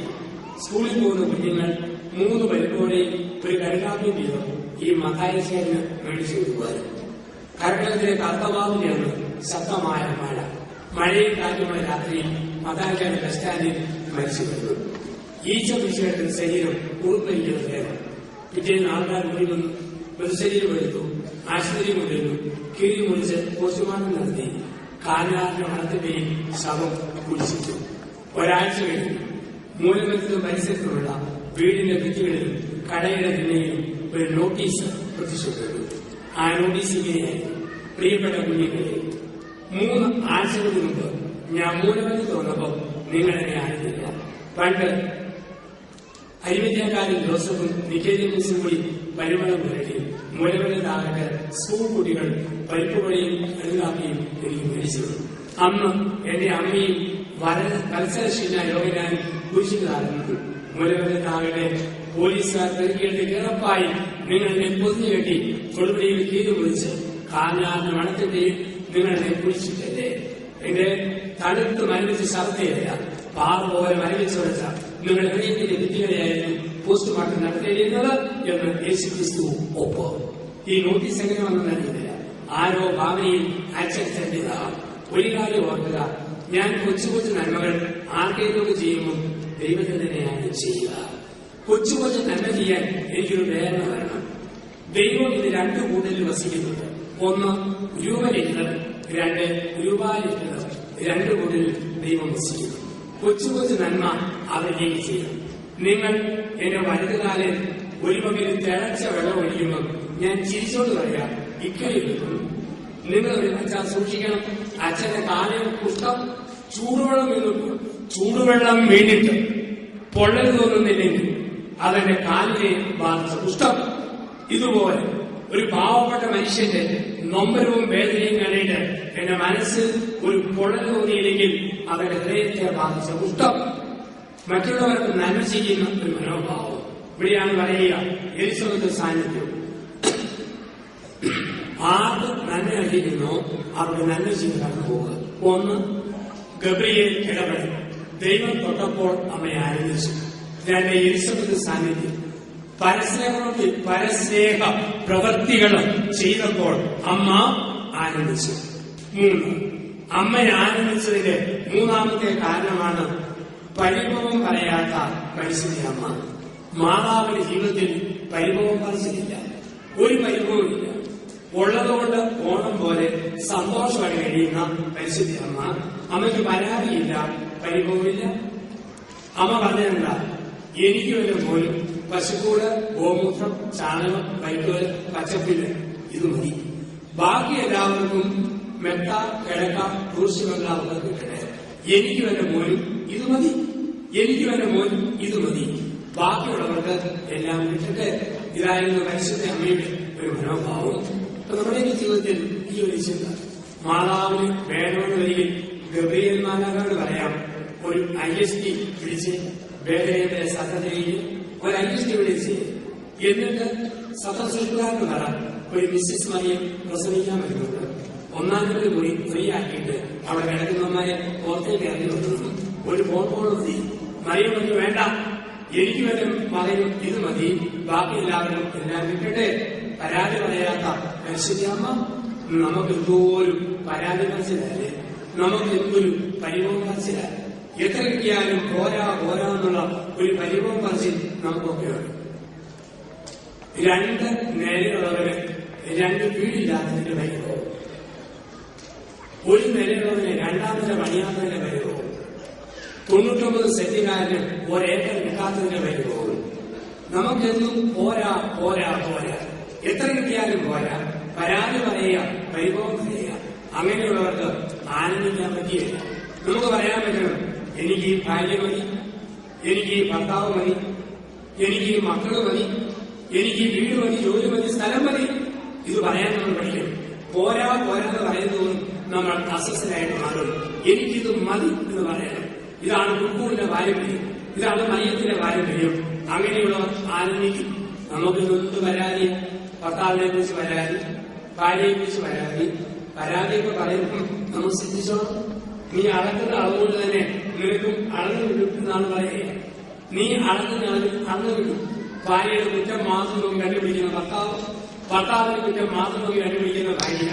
ലോകത്തിനെ അമ്മ മഹിളാ സമാജത്തിന് മീറ്റിംഗ് കഴിഞ്ഞ് വീട്ടിൽ വന്നപ്പോ 5 വയസ്സുള്ള മോൻ പറഞ്ഞു, മമ്മി എന്നാന്ന് ചോദിച്ചു. പപ്പ വന്നല്ലോ. അടുക്കളക്കാരി അമ്മണിയില്ലേ. അപ്പൊ എന്റെ മമ്മി പപ്പ അടുക്കളക്കാരൻ അമ്മയുടെ കൂട്ടത്തിൽ ഒരു കാര്യം ചെയ്തുകൊണ്ട്. അപ്പൊ അമ്മ പറഞ്ഞു, ഇപ്പൊ പറയണ്ട, അപ്പനിരിക്കും വൈകിട്ട് കുടുംബം പറഞ്ഞാൽ വൈകിട്ട് അക്കാലത്തിരിക്കും. അപ്പൻ വലു വശത്ത്, അമ്മ 2 വശത്ത്. അമ്മ പറഞ്ഞു മമ്മി ഇന്നലെ മഹിളാ സമാജത്തിന് മീറ്റിംഗ് പോയപ്പോ ഈ അപ്പം കാര്യം ചെയ്യാൻ എന്താണ് അപ്പം സോറി ഞാൻ പറയണ്ട അപ്പം കണ്ണടിച്ചു. അമ്മ പറഞ്ഞു പറഞ്ഞു അവസാനവും പറഞ്ഞ അമ്മ ഇന്നലെ മഹിളാ സമാജത്തിന് മീറ്റിംഗ് പോയപ്പോ ഈ അപ്പനുണ്ടല്ലോ, അപ്പൻ കൊച്ചിക്ക് പോയപ്പോ അമ്മ ടാപ്പിക്കാരും പാപ്പച്ചന്റെ കൂടെ കാണിച്ചതുപോലൊക്കെ അമ്മയുടെ കൂടെ അപ്പം കാണിക്കുന്നു. ആരാരേക്കാ മെച്ചമെന്നുള്ളതാണ്. ഇവിടെയാണ് വിധിക്കുന്നത് സൂക്ഷിക്കണം, പഴിക്കുന്നത് സൂക്ഷിക്കണം, കഴിവ് പറയുന്നത് സൂക്ഷിക്കണം. ഭർത്താവ് ഭാര്യയെ കുറിച്ച് പരാതി പറയുമ്പോൾ അവനും ഒന്ന് കുഴപ്പങ്ങൾ, അവളെ കുറിച്ച് പരാതി പറയുമ്പോൾ അവർക്ക് ഒന്ന് കുഴപ്പങ്ങൾ തിരിച്ചറിയാൻ നമുക്ക് സാധിക്കാനുള്ളതാണ്. പരാതി പറയാത്ത ഒരു ജീവിതശൈലി, അതാണ് കുടുംബത്തിൽ ഏറ്റവും പ്രധാനപ്പെട്ടത്. ആനന്ദിക്കണോ പരാതി പറയാതെ ജീവിക്കാൻ നമ്മൾ ഓരോരുത്തരും നമ്മുടെ ജീവിതത്തിൽ പഠിക്കുക. നമ്മളെക്കാൾ താമരയെ കുറിച്ച് ഓർക്കണം, നമ്മളെക്കാൾ താമരയെ കുറിച്ച് ഓർക്കണം. എത്രയോ നമ്മളെക്കാൾ താന്നാം എത്രയോ മനുഷ്യൻ ഈ ലോകത്തുണ്ട്. നിങ്ങൾ എന്നാലും കുവൈറ്റിലാണല്ലോ, അത്രയോ ഓർത്താൽ മതി. നമ്മളെക്കാൾ താന്നാം എത്രയോ പേര് കേരളത്തിൽ ഇന്ത്യയിൽ നമ്മൾ ചെയ്യുന്നുണ്ട്. കിട്ടിയതിൽ സന്തോഷിക്കുക, പരാതി പറയാതെ ജീവിക്കാൻ നമ്മൾ പഠിക്കുക. നമ്മളൊക്കെ ഏറ്റവും താന്നത് നമ്മളെക്കാൾ താന്ന മനുഷ്യൻ എവിടെ ചെന്നാൽ നമുക്കറിയാം. പരാതി പരിഭവം പറയുന്നവര്, എനിക്കൊന്നും ഇല്ലേന്ന് പറയുന്നവര് ഏതെല്ലാം ചെയ്യുന്ന മനുഷ്യരാണ് ഈ ലോകത്ത്. ചിലപ്പോൾ കാണാം അന്തന്മാരും മറ്റുമൊക്കെ കണ്ണുള്ള നിങ്ങൾ കണ്ണില്ലാതെ ഞങ്ങൾക്ക് വല്ലതും തന്നിട്ട് പോകണേ. അപ്പോഴാണ് കണ്ണുള്ളവർ അറിയണം, കണ്ണില്ലാത്തവരുടെ മുന്നിൽ നമുക്ക് എത്രയോ വിലയുണ്ട്, എത്രയോ മഹത്വമുള്ളതാ നമ്മുടെ ജീവിതം. ഇന്ന് അന്തന്മാരെയൊന്നും നമുക്ക് പൂർണ്ണമായിട്ട് വിശ്വസിക്കാൻ പറ്റിയില്ല. കുറവിങ്ങാനും വെള്ളിയാഴ്ച ചെല്ലാമെങ്കിൽ അന്തന്മാരുടെ സംസ്ഥാന സമ്മേളനം നടത്തുന്നു. എത്രയോ ആഗ്രഹങ്ങൾ തകിട്ട് വീട് കണ്ണുള്ള നിങ്ങൾ കണ്ണില്ലാതെ ഞങ്ങൾക്ക് വല്ലതും തന്നിട്ട് പോകണേ. ഒരു മനുഷ്യൻ ഒരന്തന് 5 രൂപ തുട്ടിട്ട് കൊടുത്തു. തുട്ടങ്ങ് ഉരുട്ടുപോയി. അന്നന് ഒറ്റ ഓട്ടം പോയി തുട്ടെടുത്ത് തകിട്ടവരെ വെച്ചു. ഇയാൾ പറഞ്ഞു, നീ കളന, നിനക്ക് കണ്ണു കാണാം, നീ എന്നെ പിന്നെ ഉരുണ്ടുപോയ തുട്ട് എങ്ങനെയാ കണ്ടുപിടിച്ചു? അവന് പോലീസിനെ കൊണ്ട് വിളിക്കുകയും വൈകിട്ട് കാണും. ഞാൻ യഥാർത്ഥ അന്നിന് പകരം വന്നിരിക്കുന്ന അന്തനാണ്. 3 മണിക്കൂർ കഴിയുമ്പോൾ യഥാർത്ഥ അന്തം വരും. അതുവരെ ഇരുന്നാൽ എനിക്ക് പൈസ തരും. ഞാൻ ചോദിച്ചു, യഥാർത്ഥ അന്തന്റെ സിനിമ കാണാൻ പോയിരിക്കുകയാണ്. അങ്ങനെയാണ് നമുക്ക് ആരെയാണ് വിശ്വസിക്കാത്ത കാലം. ഇപ്പൊ നമ്മളെക്കാൾ താന്നവരുണ്ട്, നമ്മളെക്കാൾ കൂടിയവരുണ്ട്, നമ്മുടെ അവസരമുള്ളവരുണ്ട്. ആനന്ദിക്കുന്ന അവസ്ഥയിൽ ജീവിക്കാൻ പഠിക്കുക. നമ്മളെക്കാൾ താന്ന എത്രയോ പേരുണ്ട്. എല്ലാവരും പറയും ജോസഫച്ചും പോയി ദൃശ്യം എന്ന സിനിമ ഒന്ന് കാണണം. ദൃശ്യം മുൾമലയിൽ നിന്ന് കാണുന്ന വളമാണ്. അപ്പൊ ഞാനും പോയി കണ്ടേക്കാം. എവിടെ ചെന്നാലും കരിയേക്കാരൻ. അതുകൊണ്ട് ഇടുക്കി ജില്ലയിൽ ഓരമേനെ ടാക്കീസുള്ള ഒരു കൊട്ടയിൽ ചെന്നപ്പോൾ അവിടെ ടിക്കറ്റ് വിൽക്കാനിരിക്കുന്നത് അസീസി വന്ന ആദ്യ സൗകര്യം കൂടി ടിക്കറ്റ് വിൽക്കാനിരിക്കുന്നത്. അവൻ ചോദിച്ചു, അച്ഛനില്ലേ ഇവിടെയൊക്കെ? ഞാൻ പറഞ്ഞു, ദൃശ്യം ഒന്ന് കാണാനില്ല. കപ്പൂച്ചൻ അച്ഛനാണ് കാശുള്ള പറഞ്ഞു. ഏറ്റവും കുറഞ്ഞ ഒരു ടിക്കറ്റ് അവന് കുറഞ്ഞത് മതി. തറയിൽ വിളിച്ച് തറയിൽ ഞാൻ ദൃശ്യം കാണും. ഇന്റർനെറ്റിൽ 5 മിനിറ്റ് മുമ്പ് എന്റെ മുമ്പിൽ ഒരു അരക്കം. ഞാൻ നോക്കിയപ്പോൾ കുറെ പേര് തറ മാന്തിയിട്ടിരിക്കുന്നു. കുഴി ടിക്കറ്റ് എന്ന് പറഞ്ഞു. ഏറ്റവും നല്ല ടിക്കറ്റ്, ഏറ്റവും താന്ന് തറയാന്ന് കരുതുമ്പോൾ അതിനേക്കാൾ താന്ന കുഴി ടിക്കറ്റ് ലോകത്താണ് നമ്മൾ ചിരിക്കുക. നമ്മളെക്കാൾ താന്ന ഒരുപാട് മനുഷ്യരുണ്ട്. ആ ചിന്ത നമുക്കുണ്ടാവുക. അവിടെയാണ് പരാതി പറയാതെ ജീവിക്കാൻ പറ്റിയത്. ചില കൊണ്ട് പരാതി പറഞ്ഞ് പഠിച്ചിട്ടുണ്ട്. എന്തിനു വേദനും ചാറ്റകൾ പോലെ കെട്ടിനോട് പരാതി പറയുന്ന ഭാര്യ, എന്തിനു വേദനും ഭാര്യയോട് പരാതി പറയുന്ന ഭർത്താവ്, കുറെ നമ്മൾ മിണ്ടാതിരിക്കാൻ കഴിയില്ല. പരാതി വരാത്ത ജീവിതശൈലി നമ്മൾ വെറുതെ ശാന്തമായിട്ടിരിക്കാൻ പഠിക്കണം. ഒന്നിനെ കുറിച്ച് പ്രതികരിക്കാതെ കൂളായിട്ടിരിക്കാൻ നമ്മൾ പഠിക്കണം. ഇത് വളരെ പ്രധാനപ്പെട്ട ചില ആളുകൾക്കും പെണ്ണുങ്ങൾക്കും ഒക്കെയുണ്ട് ഈ പരാതിശീലി. ഒരു മനുഷ്യൻ എന്തിനെല്ലാവരും കുറ്റം പറയും. അയൽവാസി അയാളും കൂടി നായാളില്ല. ഇപ്പം തീരുമാനിച്ചു. ഇപ്പം അയൽവാസിക്ക് ഒരു പട്ടിക്കുഞ്ഞുണ്ടായിരുന്നു. ആ പട്ടിക്ക് മിക്കി എന്ന് പേരിട്ടു. പട്ടിക്കുഞ്ഞ് വളർന്നു വന്നപ്പോൾ അയൽവാസി പട്ടിയെ കൊണ്ട് ആദ്യം നായാളിൽ ഒരു കൊക്കിനെ വെടിവെച്ചു. വെടികൊണ്ട കൊക്ക് തടാകത്തിന്റെ നടുവ് വീണു. ഇയാൾ ഒരു മിക്കി ടേക്ക്. മിക്കി എന്ന പട്ടി വെള്ളത്തിൽ രണ്ടു കാര്യം നടന്നു. പട്ടാളക്കാർ കരയിൽ നടന്നു കണ്ണിൽ നിന്നും കൂടെ കൊക്കിനെ പൊക്കിക്കൊണ്ടുവന്ന ഉടമസ്ഥന്റെ കാൽച്ചുവട്ടി വെച്ചു. പല പ്രാവശ്യം വെള്ളത്തിൽ വെടികൊണ്ടിരുന്നതിന് പട്ടി നടന്നു എടുത്തിക്കൊണ്ടിരുന്നു. നീതിയല്ല. അവസാനം എന്തിനും കുറ്റം പറയാൻ ഈ മനുഷ്യനെ ഇയാൾ വിളിച്ചിട്ട് പറഞ്ഞു പട്ടിയുടെ ടെക്നിക്ക് കാണിക്കാൻ വരാമോ. ഇയാളെ പൊളിച്ചെന്നു. ഒരു അരയനത്തെ വെടിവെച്ചു. വെടികൊണ്ട അരയനം ചെലവൊടിഞ്ഞ് ആ തടാകത്തിൽ വീണു. അപ്പൊ ഇയാൾ പറഞ്ഞു മിക്കി ടേക്ക്. മിക്കി വെള്ളത്തിൽ ചാടി രണ്ടു കാലം നടന്നു അരയനത്തെ പൊക്കിക്കൊണ്ടുവന്ന് ഉടമസ്ഥനെ കാണിച്ചുകൊണ്ട് വെച്ചു. അപ്പൊ ഇയാള് നോക്കി നിൽക്കും. ഈ കുറ്റം പറയുന്ന മനുഷ്യൻ കുറ്റിമീശയെ തിരുമ്മി ദൂരെ നോക്കിയിരിക്കുന്നു. അപ്പോൾ പട്ടിയുടെ ഉടമസ്ഥൻ ചോദിച്ചു, ഈ പട്ടി വെള്ളത്തിനോട് നടന്നു ചെന്ന് അരയനത്തെ കൊണ്ടുവന്ന് കഴിട്ടും തനിക്ക് നല്ലതൊന്നും പറയാൻ തോന്നുന്നില്ലേ? അങ്ങനെ മനുഷ്യൻ പറഞ്ഞു, അല്ലെങ്കിൽ ഞാൻ ഓർക്കുകയായിരുന്നു ഈ നായിന്റെ മോന് നീന്താൻ അറിയത്തില്ലല്ലോ എന്ന് ഓർത്തോണ്ടിരിക്കുമായിരുന്നു. എന്ത് വെച്ചാലും ഇങ്ങനെ വർത്തമാനം പറയുന്ന മനുഷ്യൻ. ഒരു മനുഷ്യൻ എന്ത് ചെയ്തില്ലേ കുറ്റം പറയും. ഈ അയൽവാസി വെള്ള മാർബിൾ മനോഹരമായ വീട് പണിതു. CFL ലൈറ്റ് വിട്ടു. നല്ല ഐസ്ക്രീം പോലെ വെള്ളത്തിൽ പോലെ വീട് ഇങ്ങനെ കളിയുന്നു. എന്തിന്റെ ഏതിനെ കുറ്റം പറയുന്ന മനുഷ്യനെ ഈ മനുഷ്യൻ കൊണ്ടിരുന്നു വീട് കാണിച്ചു ചോദിച്ചു, ഈ വീട് കാണുമ്പോൾ തനിക്ക് എന്തെങ്കിലും പറയാനുണ്ടോ?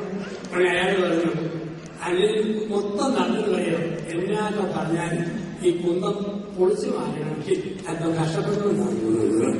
ചിലക്ക് അടിസ്ഥാന സ്വഭാവമാണിത്. ഇവിടെയാണ് പരാതി പറയാതെ ജീവിക്കുക, അനുഭവം പറയാതെ ജീവിക്കുക. ഒന്ന്, ദൈവങ്ങളുടെ ജീവിതം. രണ്ട്, പരസ്യങ്ങളുടെ ജീവിതം. മൂന്ന്, പരാതി പറയാതെ രക്ഷിക്കണം. നാല്, സമ്പൂർണ്ണ സമർപ്പണം. അമ്മ ആനന്ദിച്ചതിന്റെ നാലാമത്തെ കാരണം, ഇതാ കർത്താവിന്റെ ദാസി എന്ന് പറഞ്ഞു അമ്മ പിന്നെ തിരിഞ്ഞു നോക്കിയിട്ടില്ല. സമ്പൂർണമായ സമർപ്പണം അമ്മയുടെ ജീവിതത്തിൽ പിന്നീട് തിരിഞ്ഞു നോക്കുകയില്ല. ഇതാ കർത്താവിന്റെ ദാസി. അതുകൊണ്ടാണ് ദൈവത്തിന് അമ്മ ആമേൻ പറഞ്ഞു. പിന്നെ അമ്മ ആനന്ദിച്ചിട്ടുള്ളൂ. നമുക്കോട് തിരിഞ്ഞു നോക്കിയിട്ടില്ല. ചരിത്രത്തിൽ ആരെല്ലാം ആമേൻ എന്ന് പറഞ്ഞു, അപ്രകാരം സംഭവിക്കട്ടെ എന്ന് പറഞ്ഞു, അവരെല്ലാവരും ആനന്ദിച്ച മനുഷ്യരാണ്. ചരിത്രത്തിൽ അപ്രകാരം സംഭവിക്കണമെന്ന് പറഞ്ഞ ചില മുഹൂർത്തമാണ്. ഒന്ന്, ദൈവം പറഞ്ഞു സൃഷ്ടി പ്രപഞ്ചമുണ്ടാകട്ടെ, അപ്രകാരം സംഭവിക്കട്ടെ. ആ നിമിഷം സൃഷ്ടി സംഭവിച്ചു. മറിയം നസത്തിൽ പറഞ്ഞു അപ്രകാരം സംഭവിക്കട്ടെ, അവിടെ മനുഷ്യാവതാരം സംഭവിച്ചു. യേശു ഗെത്സമനയിൽ പറഞ്ഞു ഇഷ്ടം പോലെ സംഭവിക്കട്ടെ, അവിടെ വീണ്ടെടുപ്പ് ആരംഭിച്ചു. സഭ സ്വർഗ്ഗസ്ഥനായ പിതാവേ എന്ന പ്രാർത്ഥനയിൽ പറഞ്ഞു ഞങ്ങളുടെ ഇഷ്ടമല്ല നിന്റെ ഇഷ്ടം നിറവേറട്ടെ. അപ്രകാരം സഭ ക്രിസ്തുവിനും അഗ്നിശരീരമുള്ള സഭ ഈ ഭൂമിയിൽ ഉരുവിട്ടു വരികയാണ്.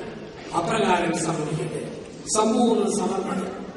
സമ്പൂർണ്ണ സമർപ്പണം നടത്തിയവർക്ക് ഒരുറപ്പുണ്ട്, എന്റെ ജീവിതത്തിൽ എന്ത് സംഭവിച്ചാലും ദൈവം അറിയാതെയല്ല. എന്റെ ജീവിതത്തിൽ എന്ത് സംഭവിച്ചാലും ദൈവം അറിയാതെയല്ല. ആ തിരിച്ചറിവാണ് സമ്പൂർണ്ണ സമർപ്പണം നടത്തിയവർക്കുള്ള ഒരു വലിയ ഉറപ്പ്. സമർപ്പിച്ച വ്യക്തിയിൽ എന്ത് സംഭവിക്കണമെന്ന് സമർപ്പണം സ്വീകരിച്ചയാൾ തീരുമാനിക്കും. എന്റെ സഭയിൽ ഒരു അച്ഛന് മേജർ ഓപ്പറേഷൻ വന്നാൽ അച്ഛന്റെ മാതാപിതാക്കളല്ല ഞാനാണ് ഒപ്പിട്ട് കൊടുക്കുന്നത്. സമർപ്പണം സ്വീകരിച്ചയാള് സമർപ്പിച്ച വ്യക്തിയിൽ എന്ത് സംഭവിക്കണമെന്ന് തീരുമാനിക്കും. ഒരു ഭാര്യയ്ക്ക് മേജർ ഓപ്പറേഷൻ വന്നാൽ അവിടെ അപ്പനും അമ്മയിൽ ഒപ്പിട്ട് കൊടുക്കേണ്ടത് കെട്ടിയവനാണ്. ഭർത്താവിന് മേജർ ട്രീറ്റ്മെന്റ് ഒപ്പിട്ട് കൊടുക്കേണ്ടത് ഭാര്യയാണ്. സമർപ്പിച്ച വ്യക്തിയിൽ എന്ത് സംഭവിക്കണമെന്ന് സമർപ്പണം സ്വീകരിച്ചയാള് തീരുമാനിക്കുന്നു. നമ്മുടെ ജീവിതം അങ്ങനെയാണ്. അതുകൊണ്ടാണ് സമർപ്പിക്കുമ്പോൾ ടെൻഷൻ, അവസാനമായിട്ട് കൊടുക്കാൻ പോകുന്നു, ഇനി തിരിച്ചെടുത്തില്ല. അതുകൊണ്ടാണ് കെട്ടുമ്പോൾ ആളുകൾ പറയും, കെട്ടിക്കുമ്പോൾ പെണ്ണുകൾ വേർക്കുന്നു. കാരണം സമർപ്പണമാണ്. ഞാൻ അച്ഛനായി അധികം താമസിയാതെ കെട്ടിച്ചത് അപ്പന്റെ പെങ്ങളുടെ മകന്റെ മകൻ ഇന്ത്യൻ പട്ടാളത്തിൽ ഉന്നത ഉദ്യോഗസ്ഥൻ. പഞ്ചാബിൽ സിഖ് ഭീകരന്മാരെ തോക്കുകൾ നിർത്തി കെടിയിടാൻ പഠിപ്പിച്ചത്. ആരണിപ്പോകം, ആരാണിഭാവം, കപ്പട മീസ, ഒത്തവണ്ണം, മുഴുത്ത മനുഷ്യൻ. അവൻ കെട്ടിയതോ ഡൽഹി പോലീസിലെ അഞ്ചേരി പൊക്കമുള്ള വനിതാ സർക്കിൾ ഇൻസ്പെക്ടറെയാണ്. എറണാകുളം സെമിനിസിക്കായി ഇവൻ ഇവിടെ കേട്ടുമ്പോൾ ഞാൻ കണ്ടു ഭീകരന്മാരെ കെടിയിടാൻ ബന്ധിച്ചു. ഇവിടെ പുറയിൽ നിന്ന് കാട്ടിൽ കരിയിട പോലെ കെടിയിടാൻ ബന്ധിക്കുന്നു. മൂക്ക് ചാമഞ്ഞ പോലെ ചുമക്കുന്നു, ചൊടി വരണുന്നു, നക്കുന്നു, നനയ്ക്കുന്നു, ചൊട്ടുന്നു, ഞൊടയുന്നു. എപ്പോഴാണ് അഭിപ്രായം? ഇവൻ കഷ്ടപ്പെട്ട് കെട്ടുമ്പോൾ ഞാൻ നോക്കുമ്പോഴുണ്ട് വെളിയുടെ പരിപാടി കെട്ടേണ്ട ചാനൽ തലയുടെ ഈ ഭാഗത്തുകൊണ്ട് കെട്ടിവെച്ചു. സഹതാപം എനിക്ക് പറയാൻ തുടങ്ങി, എടാ പേടിക്കണ്ട, നിനക്ക് ഇത്തിരി പേടിയാണ്, നീ മാറി നിൽക്കടാ, ഞാൻ കെട്ടിത്തരാം. ഇവൻ അവലോകത്തെ മുഴുവൻ രാത്രി വീശി അടിച്ചു നടന്നോള. പക്ഷെ രാത്രിയുടെ നാലിന്റെ പകുതിയൊരു കട്ടിയില്ലാത്ത ഒരു ചീറ്റുനൂൽ, അത്രയും കട്ടിയുള്ള ഒരു കൊച്ചു പോലെ ഇവന്റെ വല്ല തിരികെ കേൾക്കുമ്പോൾ ഏതോ കലാമണിയും കല്യാണിക്കുട്ടിയെന്ന കുച്ചിക്കുടി ആടുന്നത് ഇവിടെ കല്യാണം മൊത്തം നൽകി. എന്തിനാണ് ഈ വിലക്കുന്നത്? ധൈര്യമായിട്ട് തിരികെ കഴിയും മോതിരമൊന്നും പറഞ്ഞ് അച്ഛന് കയറി ചെല്ലാൻ പറ്റുമോ? വെപ്രാളത്തിൽ പേരകാരിയോടെ അവിടെ കയ്യങ്ങാനും തെല്ലുമാറി മോതിരം എന്റെ വല്ല ബുദ്ധിക്കാൻ പ്രശ്നം എങ്ങനെയാക്കാൻ പോയതരാം. ഇത് സമ്പൂർണമായ സമർപ്പണമാണ്. സമർപ്പിച്ച വ്യക്തിയിൽ എന്ത് സംഭവിക്കണമെന്ന് സമർപ്പണം സ്വീകരിച്ച ആളാണ് തീരുമാനിക്കുക. മോതിരം അണിയിക്കുന്ന പ്രത്യേകതയാണ്. എന്താണ് മോതിരം എന്ന് പറയുക? മോതിരത്തിന് 4 അർത്ഥങ്ങളുണ്ട്. മോതിരത്തിന് ഒന്ന്, മോതിരം അലുമിനിയമല്ല, ചെമ്പല്ല, ഇരുമ്പല്ല, തകരല്ല, സ്വർണമാണ്. ഏറ്റവും വിലപിടിച്ച സാധനം സ്വർണം. വിലപിടിച്ച സ്വർണം കൊണ്ട് മോതിരം പുരുഷൻ സ്ത്രീയെയും സ്ത്രീ പുരുഷനെയും അണിയിക്കുമ്പോൾ പറയുന്നത് നീ എനിക്ക് വിലപ്പെട്ടവനാണ്, നീ എനിക്ക് വിലപ്പെട്ടവളാണ്. ഇതാണ് മോതിരത്തിന്റെ അർത്ഥം. രണ്ടാമത്, മോതിരം അഭിമാനത്തിന്റെ പ്രതീകമാണ്. അഭിമാനം. ചില ആൾക്കാരെ കാണാൻ പറ്റും ക്ലാസ് ഒപ്പിച്ചവര് എല്ലാവരും മോതിരം എടുക്കുന്നവരുണ്ട്. ചില ചെന്നൈക്കാരെ പോലെ നടുവിലും ചൂടുവരും മോതിരം എടുക്കുന്നവര്. ഈ മോതിരം അഭിമാനമാണ്. അത് കാണിക്കാൻ തന്നെ ഇടുന്നതാണ്. ചെറിയ കഴിയും അച്ഛനിപ്പം പലരാണ്, കൊടയത്താണോ, എവിടുന്നാണ് ഈ മോതിരം എടുക്കാൻ വേണ്ടിയിട്ടാണ്. മോതിരം അഭിമാനമാണ്. പുരുഷന്റെ പേരെഴുതിയ മോതിരം സ്ത്രീ അണിയുമ്പോൾ അവൾ പറയുന്നു, ഇങ്ങനെ എന്റെ അഭിമാനമാണ്. അവൻ പറയുന്നു, മോളെ നീ എന്റെ അഭിമാനമാണ്. അഭിമാനം കൊണ്ടാണ് മോതിരം. നിങ്ങൾ ഓർത്തോണം, യൂട്യൂബിൽ നിങ്ങൾക്കൊരു പ്രോഗ്രാം കാണാം വിവാഹത്തെ കുറിച്ച്. അതിങ്ങനെയാണ്, നടുവിലത്തെ വിരൽ മടക്കി താഴോട്ട് കൊടുക്കും, മറ്റ് വിരലുകൾ പൊക്കി ഇങ്ങനെ പിടിക്കും. ഏറ്റവും പൊക്കമുള്ള വിരല് മടക്കി താഴോട്ട് വെച്ച് ഞെക്കി പിടിക്കണം, ഒട്ടും അകരാതെ. തള്ളവരലും ചൂണ്ടുവരലും മോതിരവരലും ചെറുവരലും ഇങ്ങനെ പൊക്കി പിടിക്കും. ഇങ്ങനെ നടുവരൽ എന്ന് പറയുന്നത് ഞാൻ എന്റെ ജീവിത പങ്കാളിയാണ്, എന്റെ വ്യക്തിത്വമാണ്. അതൊരിക്കലും അയയാതെ ഇങ്ങനെ മുറുകി താഴ്ത്തുകയും. തള്ളവരൽ എന്റെ അമ്മയും അമ്മയുമാണ്. തള്ളവരിൽ അകത്താൻ പറ്റും. വിവാഹം കഴിയുമ്പോൾ മാതാപിതാക്കളെ വിട്ടുപോകും. ചൂണ്ടുവരൽ എന്റെ സഹോദരി സഹോദരന്മാരാണ്. ആ വിരലിൽ നമുക്ക് അകത്താൻ പറ്റും, നടുവിൽ ചേർത്ത് വെച്ചുകൊണ്ട്. അതേസമയം ചെറുവരൽ എന്റെ മക്കളാണ്, മക്കളും പോകും. പക്ഷേ നടുവരൽ നമുക്ക് പിടിച്ചാൽ മോതിരം വിടുന്ന വിരലിൽ നമുക്ക് അനക്കാൻ പറ്റുകയില്ല. കാരണം വിവാഹത്തിന്റെ മോതിരം ആ വിരലിലാണ് അണിയിക്കുക. ഒത്തിരി കഷ്ടപ്പെട്ട് ബലപ്രയോഗിച്ച മകനെ അനക്കാൻ പറ്റും എന്ന് പറഞ്ഞാൽ ഒത്തിരി കഷ്ടപ്പെട്ടാൽ ഒരു ഡൈവോഴ്സ് ഒപ്പിച്ചെടുക്കാം, അല്ലെങ്കിൽ നിങ്ങൾ മുന്നിൽ ഉള്ളൂ. അപ്പം മനോഹരമായ ദൈവം ക്രമീകരിച്ച ദാമ്പത്യത്തിന്റെ വിവാഹത്തിന് മോതിരം. അപ്പൊ ഒന്ന്, നീ എനിക്ക് വിലപ്പെട്ടതാണ്. 2, അഭിമാനം. 3, വിവാഹ മോതിരം ഒരു വൃത്തമാണ്. സ്കെയിലിന് അറ്റമുണ്ട്, വൃത്തത്തിന് അന്ത്യമില്ല. വൃത്തം ഇങ്ങനെ കേണല, നിത്യമാണ്. ഭർത്താവിന്റെ ഭാര്യ പറയുന്നു, അവസാനിക്കാത്ത സ്നേഹം കൊണ്ട് നിന്നെ ഞാൻ പൊതിയും. അവൻ പറയുന്നു, അവസാനിക്കാത്ത സ്നേഹം കൊണ്ട് നിന്നെ ഞാനും പൊതിയും. അവസാനിക്കാത്ത സ്നേഹം, അതാണ് വൃത്തത്തിലുള്ള മോതിരം. 4, മോതിരം കിഴക്കിൽ എറിഞ്ഞിറക്കുന്ന പോലെയാണ്. നമ്മുടെ നാട്ടിലൊക്കെ റിംഗാണ് കണ്ടിട്ട് ഇതുപോലെ മോതിരം വെള്ളയിൽ ഇറക്കുന്നു. വെള്ളയിൽ ഇറക്കിയിട്ട് പരസ്പരം പറയുന്നത് എന്താ? പുരുഷൻ സ്ത്രീയോടും സ്ത്രീ പുരുഷനോടും അവരിങ്ങനെ ഇറങ്ങുമ്പോൾ ആൾക്കാർ പറയുകയാണ്, മോനെ മോട്ടെ രണ്ടുപേരും കൂടെ മരണഘട്ടിലെ മോട്ടോർ സൈക്കിൾ വേല ആരംഭിച്ചിരിക്കുകയാണ്. ഞങ്ങൾ ഇത് നോക്കിക്കൊണ്ട് നിൽക്കും. നിങ്ങൾക്ക് എക്സിക്യൂട്ട് ഇല്ല, ഞങ്ങൾക്ക് എൻട്രി ഇല്ല, രണ്ടും കൂടെ മോട്ടോർ സൈക്കിൾക്കാർ തുടങ്ങിയെന്ന് പറഞ്ഞ് ഏൽപ്പിച്ചിട്ട് പോവുകയാണ് ജീവിതത്തെ. അപ്പം ദൈവം ചേർത്ത് വെക്കുന്നു അഭിമാനത്തിന്റെ. അപ്പം ഒരു വലിയ സമർപ്പണം. മോശ പണ്ട് ദൈവത്തോട് ചോദിച്ചു, ദൈവമേ നിന്റെ പേരെന്താ? അപ്പം ദൈവം ഒന്നും പറയുന്നില്ല. ദൈവം വെളിപ്പെടുത്തിയത് മുൾപ്പടർപ്പിനിടയിലാണ്. മോശയ്ക്ക് ദൈവം കരുത്തിനെ വെളിപ്പെടുത്തിയത് മുൾപ്പടർപ്പിന്റെ ഇടയിലാണ്. അപ്പം മോശയ്ക്ക് അന്ന് മനസ്സിലായി, മുൾപ്പടർപ്പിലെ ദൈവം എന്നെ കുത്തുന്ന അനുഭവങ്ങളും വേദനിക്കുന്ന അനുഭവങ്ങളും തരുന്ന ആ മുൾപ്പടർപ്പിൽ എന്റെ ദൈവമുണ്ട്. ഈ ഓർമ്മ മോശിക്കുണ്ടായിരുന്നു. നമ്മുടെ ജീവിതം എന്ന് പറയുന്നത് ഒരു ഡൈനിങ് ടേബിളാണ്. ജീവിതം എന്ന ഡൈനിങ് ടേബിളിൽ കലവറക്കാരനായ ദൈവം പല പല വിഭവങ്ങൾ കാലാകാലങ്ങളിൽ വിളമ്പി നോക്കുന്നു. ഞാൻ ഈ ഭൂമിയിൽ 5 പതിറ്റാണ്ട് ജീവിച്ചെങ്കിൽ എന്റെ ജീവിതം എന്ന കൂട്ടുമേശയിൽ കലവറക്കാരനായ ദൈവം പല പല വിഭവങ്ങൾ വിളമ്പി വെച്ചിട്ടുണ്ട്. ഒരിക്കൽ ചില ജീവിതത്തിൽ ഡൈനിങ് ടേബിളിൽ ദൈവം വിളമ്പുന്നത് എന്നും തേൻ മധുരമുള്ള അനുഭവങ്ങൾ, ചിലതൊന്നും ഉപ്പ് കണ്ണുനീര് മാത്രം, ചിലതൊന്നും കൈപ്പയ്ക്ക ഭാവിക്ക കൈപ്പട അനുഭവം, ചിലതൊന്നും നെല്ലിക്കാൻ വര ഇന്ന് കൈപ്പ് പിന്നെ പുളി പിന്നെ മധുരം മാറി മാറി അനുഭവങ്ങൾ. ജീവിതമെന്ന ഡൈനിങ് ടേബിളിൽ ദൈവമെന്ന കലവറക്കാരൻ പല പല വിഭവങ്ങൾ മാറ്റി മാറ്റി വിളക്കുമ്പോൾ അമ്മയെ പോലെ പറയാൻ പറ്റണം, ഇതാ കർത്താവിന്റെ ദാസി, ഇഷ്ടം പോലെ സംഭവിക്കട്ടെ. ജോബിനെ പോലെ പറയാൻ പഠിക്കണം, ദൈവം തന്നു, ദൈവം എടുത്തു, ദൈവത്തിന്റെ തിരുനാമത്തിൽ സ്തുതിയെന്ന് നമുക്കൊക്കെ പറയാൻ പഠിക്കണം. ഇപ്പൊ ജീവിതത്തിൽ എന്റെ ജീവിതം എന്ന ഡൈനിങ് ടേബിൾ ദൈവമെന്ന കലവറക്കാരൻ പല പല വിഭവങ്ങൾ വിളക്കുമ്പോൾ പരാതി കൂടാതെ തന്റെ കൈ വേണ്ടി സ്വീകരിക്കാൻ നമുക്ക് കഴിയണം. ഇപ്പൊ ജീവിതം ഒരു സമ്പൂർണ്ണ സമർപ്പണം. അമ്മ സമർപ്പിച്ചു. പിന്നെ അമ്മയ്ക്കറിയാം, എന്റെ തലയിൽ ഓരോ മുടിനാരും അവതരിയാതെ നിൽക്കുകയില്ല, ഒഴിയുകയില്ല. അമ്മയെ ആനന്ദിച്ചു. 1 ദൈവത്തിന്റെ ജീവിതം, 2 പരസ്യങ്ങളുടെ ജീവിതം, 3 പരാതിയില്ലാത്ത ജീവിതം, 4 സമ്പൂർണ്ണ സമർപ്പിത ജീവിതം, 5 അമ്മയെ ആനന്ദിച്ചതിന്റെ 5ാമത്തെ കാരണം കൈവിട്ടുപോയ തമ്പുരാനെ അമ്മ ജീവിതത്തിലേക്ക് കൂട്ടിക്കൊണ്ടുവന്നു. കൈവിട്ടുപോയ തമ്പുരാനെ അമ്മ ജീവിതത്തിലേക്ക് കൂട്ടിക്കൊണ്ടുവന്നു. അവിടെ അമ്മ ആനന്ദിച്ചു. മാതാവ് ഏറ്റവും വേദനിച്ചത് യേശുവിനെ കാണാതെ പോയ 3 ദിവസങ്ങൾ. ഏറ്റവും ആനന്ദിച്ചത് യേശുവിനെ കണ്ടുകിട്ടിയ 3ാം ദിവസം. ഏറ്റവും ആനന്ദിച്ചു. 5ാം ക്ലാസ്സിൽ വേദപാഠം കഴിയുന്ന കുട്ടികളോട് സാധിച്ചു, മക്കളെ നിങ്ങൾക്ക് വിവാഹം ചെയ്യാവുന്ന ഏറ്റവും വലിയ ഒരു ദുരന്തം പറയാമോ?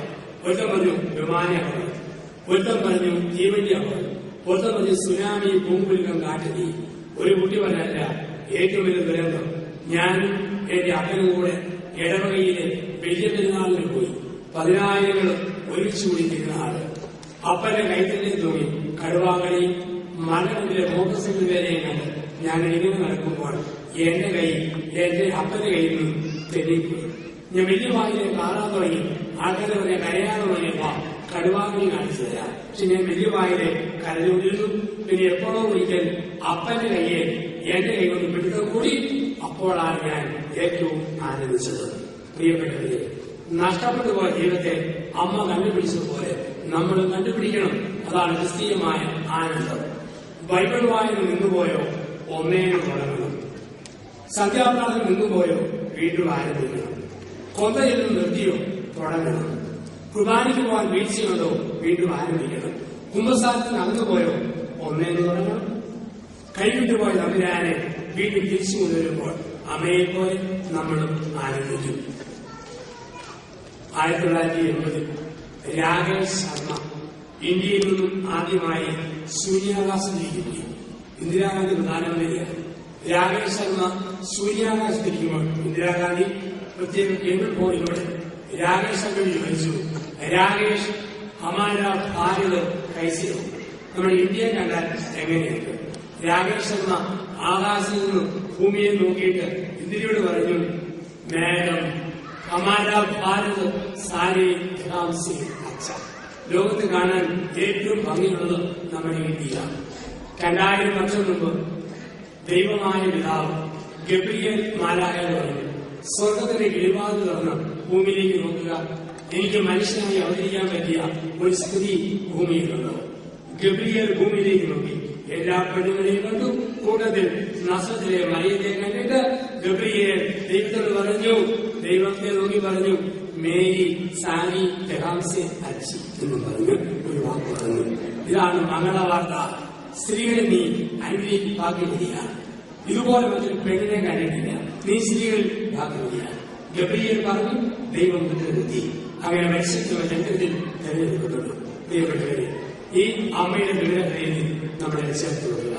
അതുകൊണ്ടാണ് മാതാവിനെ കുഞ്ഞുനാൾ മുതൽ പിടിച്ചു പഠിച്ച ആരെയും അമ്മ കൈവിട്ടിട്ടില്ല. അമ്മ കൈവിട്ടിട്ടില്ല. ഒരു പ്രസവത്തിന് വിളിച്ചപ്പോൾ ഞാൻ പറഞ്ഞു, അധികമൊന്നും ഒരുങ്ങിയിട്ടില്ല. ഉടനെ കന്യാസ്ത്രീകൾ പറയുന്നത്, എന്തിനാഴ്ച ഒരുങ്ങുന്നത്? അച്ഛൻ പച്ചവെള്ളം കൊണ്ട് വന്നാൽ മതി, മാതാവിനെ കൂടെ കൊണ്ടുപോവാ, മറിയും വെള്ളത്തെ വീഞ്ഞാക്കി നടത്തുന്നത്. ഇതാണ് അമ്മ.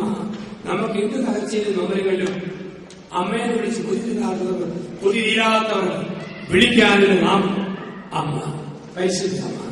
ഈ അമ്മയുടെ നാമമാണ്. അമ്മയുടെ ഹൃദയത്തിൽ നമ്മളെ ചേർത്ത് വെക്കുക. അവർ ഹൃദയം തുടങ്ങി പത്രോസിനോടും മറ്റ് അപ്പസ്തലന്മാരോടും ചോദിച്ചു, സഹോദരന്മാരെ, ഞങ്ങൾ എന്താണ് ചെയ്യേണ്ടത്? പത്രോസ് പറഞ്ഞു, നിങ്ങൾ പശ്ചാത്തപിച്ച് സ്നാനം സ്വീകരിക്കും. ആ ദിവസം 3000 ആളുകൾ അവരോട് ചേർന്നു. അവർ അപ്പസ്തലന്മാരുടെ പ്രബോധനം, അപ്പം വയ്ക്കൽ, പ്രാർത്ഥന, കൂട്ടായ്മ എന്നിവയിൽ സദാ താല്പര്യപൂർവ്വം പങ്കുചേർന്നു. ഈ ദിവസങ്ങളിൽ വിവിധങ്ങളായ ചിന്തകളിലൂടെ പല സ്ഥലങ്ങളിലായി നമ്മൾ കടന്നുപോവുകയായിരുന്നു. ഒരു ഭാഷവിജ്ഞാനത്തിന്റെ തുടർച്ചിന്തകളിലൂടെ 1-ാം ദിവസം ഞാൻ പങ്കുവച്ചു, ദൈവം അപേക്ഷയാണ്. ദൈവത്തെ അനുഭവിക്കാൻ തടസ്സം പാപമാണ്. പാപത്തിൽ നിന്നും മോചനം നേടണം. 2-ാമത്തെ സന്ധിയിൽ കുടുംബം ഉടമ്പടിയാണ്. വിശ്വാസത്തിന്റെ ജീവിതം കുടുംബത്തിൽ ജീവിക്കണം. ഇന്ന് സന്ധിയായി രാവിലെ കുടുംബത്തെ സ്വർഗമാക്കാം, ശ്രദ്ധിച്ചില്ലെങ്കിൽ നരകമാക്കാം. സഹനങ്ങളും കുരിശുകളും സന്തോഷത്തോടെ നമ്മൾ സ്വീകരിക്കണം. പ്രാർത്ഥനയിൽ വിശ്വസ്തയോടെയാകണം. ഇന്ന് ഇവിടെ നമ്മൾ ഈ മണിക്കൂറുകളിൽ ഒന്നിച്ച് കാണുകയായിരുന്നു. വീര്യമുള്ള വീഞ്ഞു പോലെ കുടുംബജീവിതം നയിക്കുവാൻ കഴിയണം.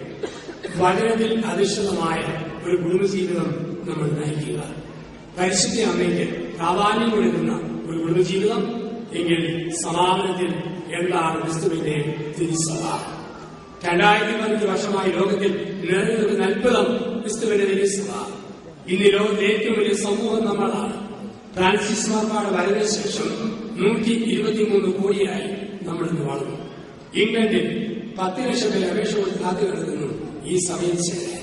പക്ഷേ അമേരിക്കൻ സഭയിലൊക്കെ ഒരുപാട് അഴുകിയ പ്രവണതയുള്ളതുകൊണ്ട് സ്വീകരിക്കാൻ മാർപ്പാപ്പായും സഭയും വൈമുഖ്യം കാണിക്കുന്നു. കഴിഞ്ഞ വർഷത്തെ ഈസ്റ്ററിന് അമേരിക്കയിലെ ഒഹായോയിലെ സിൻസിനാറ്റിയിൽ ഞാൻ ധ്യാനിപ്പിക്കുമ്പോൾ 53,400 മാമോദിസയാണ്. ദുഃഖശനിയാഴ്ച രാത്രി ഉയർത്തല പുലരിയിൽ അമേരിക്കയിൽ തന്നെ. ആഫ്രിക്കയിലും അമേരിക്കയിലും ക്രിസ്തുവിന്റെ സഭ ഇത് തടച്ചു കളയുന്നു. അപ്പൊ ഈ സഭ എന്താണ് എന്നൊരു ചോദ്യമാണ്. നമുക്കറിയാം, പഞ്ചസാരയുടെ അസുഖമില്ലാത്ത ആളുകൾ ഒരു നല്ല ചായ കുടിക്കണമെങ്കിൽ 4 സാധനങ്ങൾ വേണം. 1 പാല്, 2 ചൂടുവെള്ളം, 3 തേയിലപ്പൊടി, 4 പഞ്ചസാര. ഇതുപോലെ ബൈബിൾ പ്രകാരമുള്ള ഒരു സഭയ്ക്ക് അത്യാവശ്യമായി 4 കാര്യങ്ങൾ വേണം. 1 സൈനിക പാരമ്പര്യം, 2 അപ്പം വയ്ക്കിയ ശുശ്രൂഷ പറഞ്ഞ, 3 കുടുംബ പ്രാർത്ഥന, വ്യക്തിപരമായ പ്രാർത്ഥന, 4 ഇടവക കൂട്ടായ്മ. ഇത് 4 ഉണ്ടെങ്കിലേ യേശുവിന്റെ സഭയായി മാറും. ചില സഭകളെ അംഗീകരിക്കുക.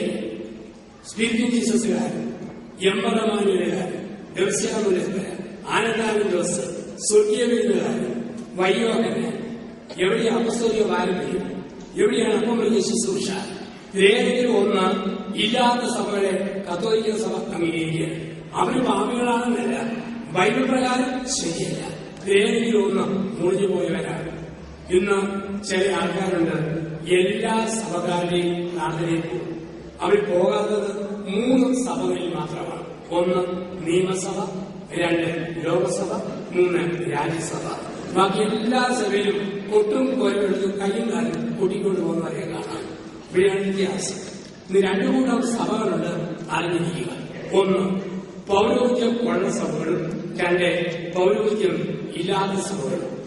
പൗരോഹിത്യം ഉള്ള സഭകളാണ് റോമൻ കത്തോലിക്ക സഭ എന്ന് പറഞ്ഞാൽ മാർപ്പാപ്പായി അംഗീകരിക്കുന്ന എല്ലാവരുമാണ് റോമൻ കത്തോലിക്കര്. നമുക്ക് സീറോ മലബാർ, മലങ്കര, ലത്തീൻ രീതികള്.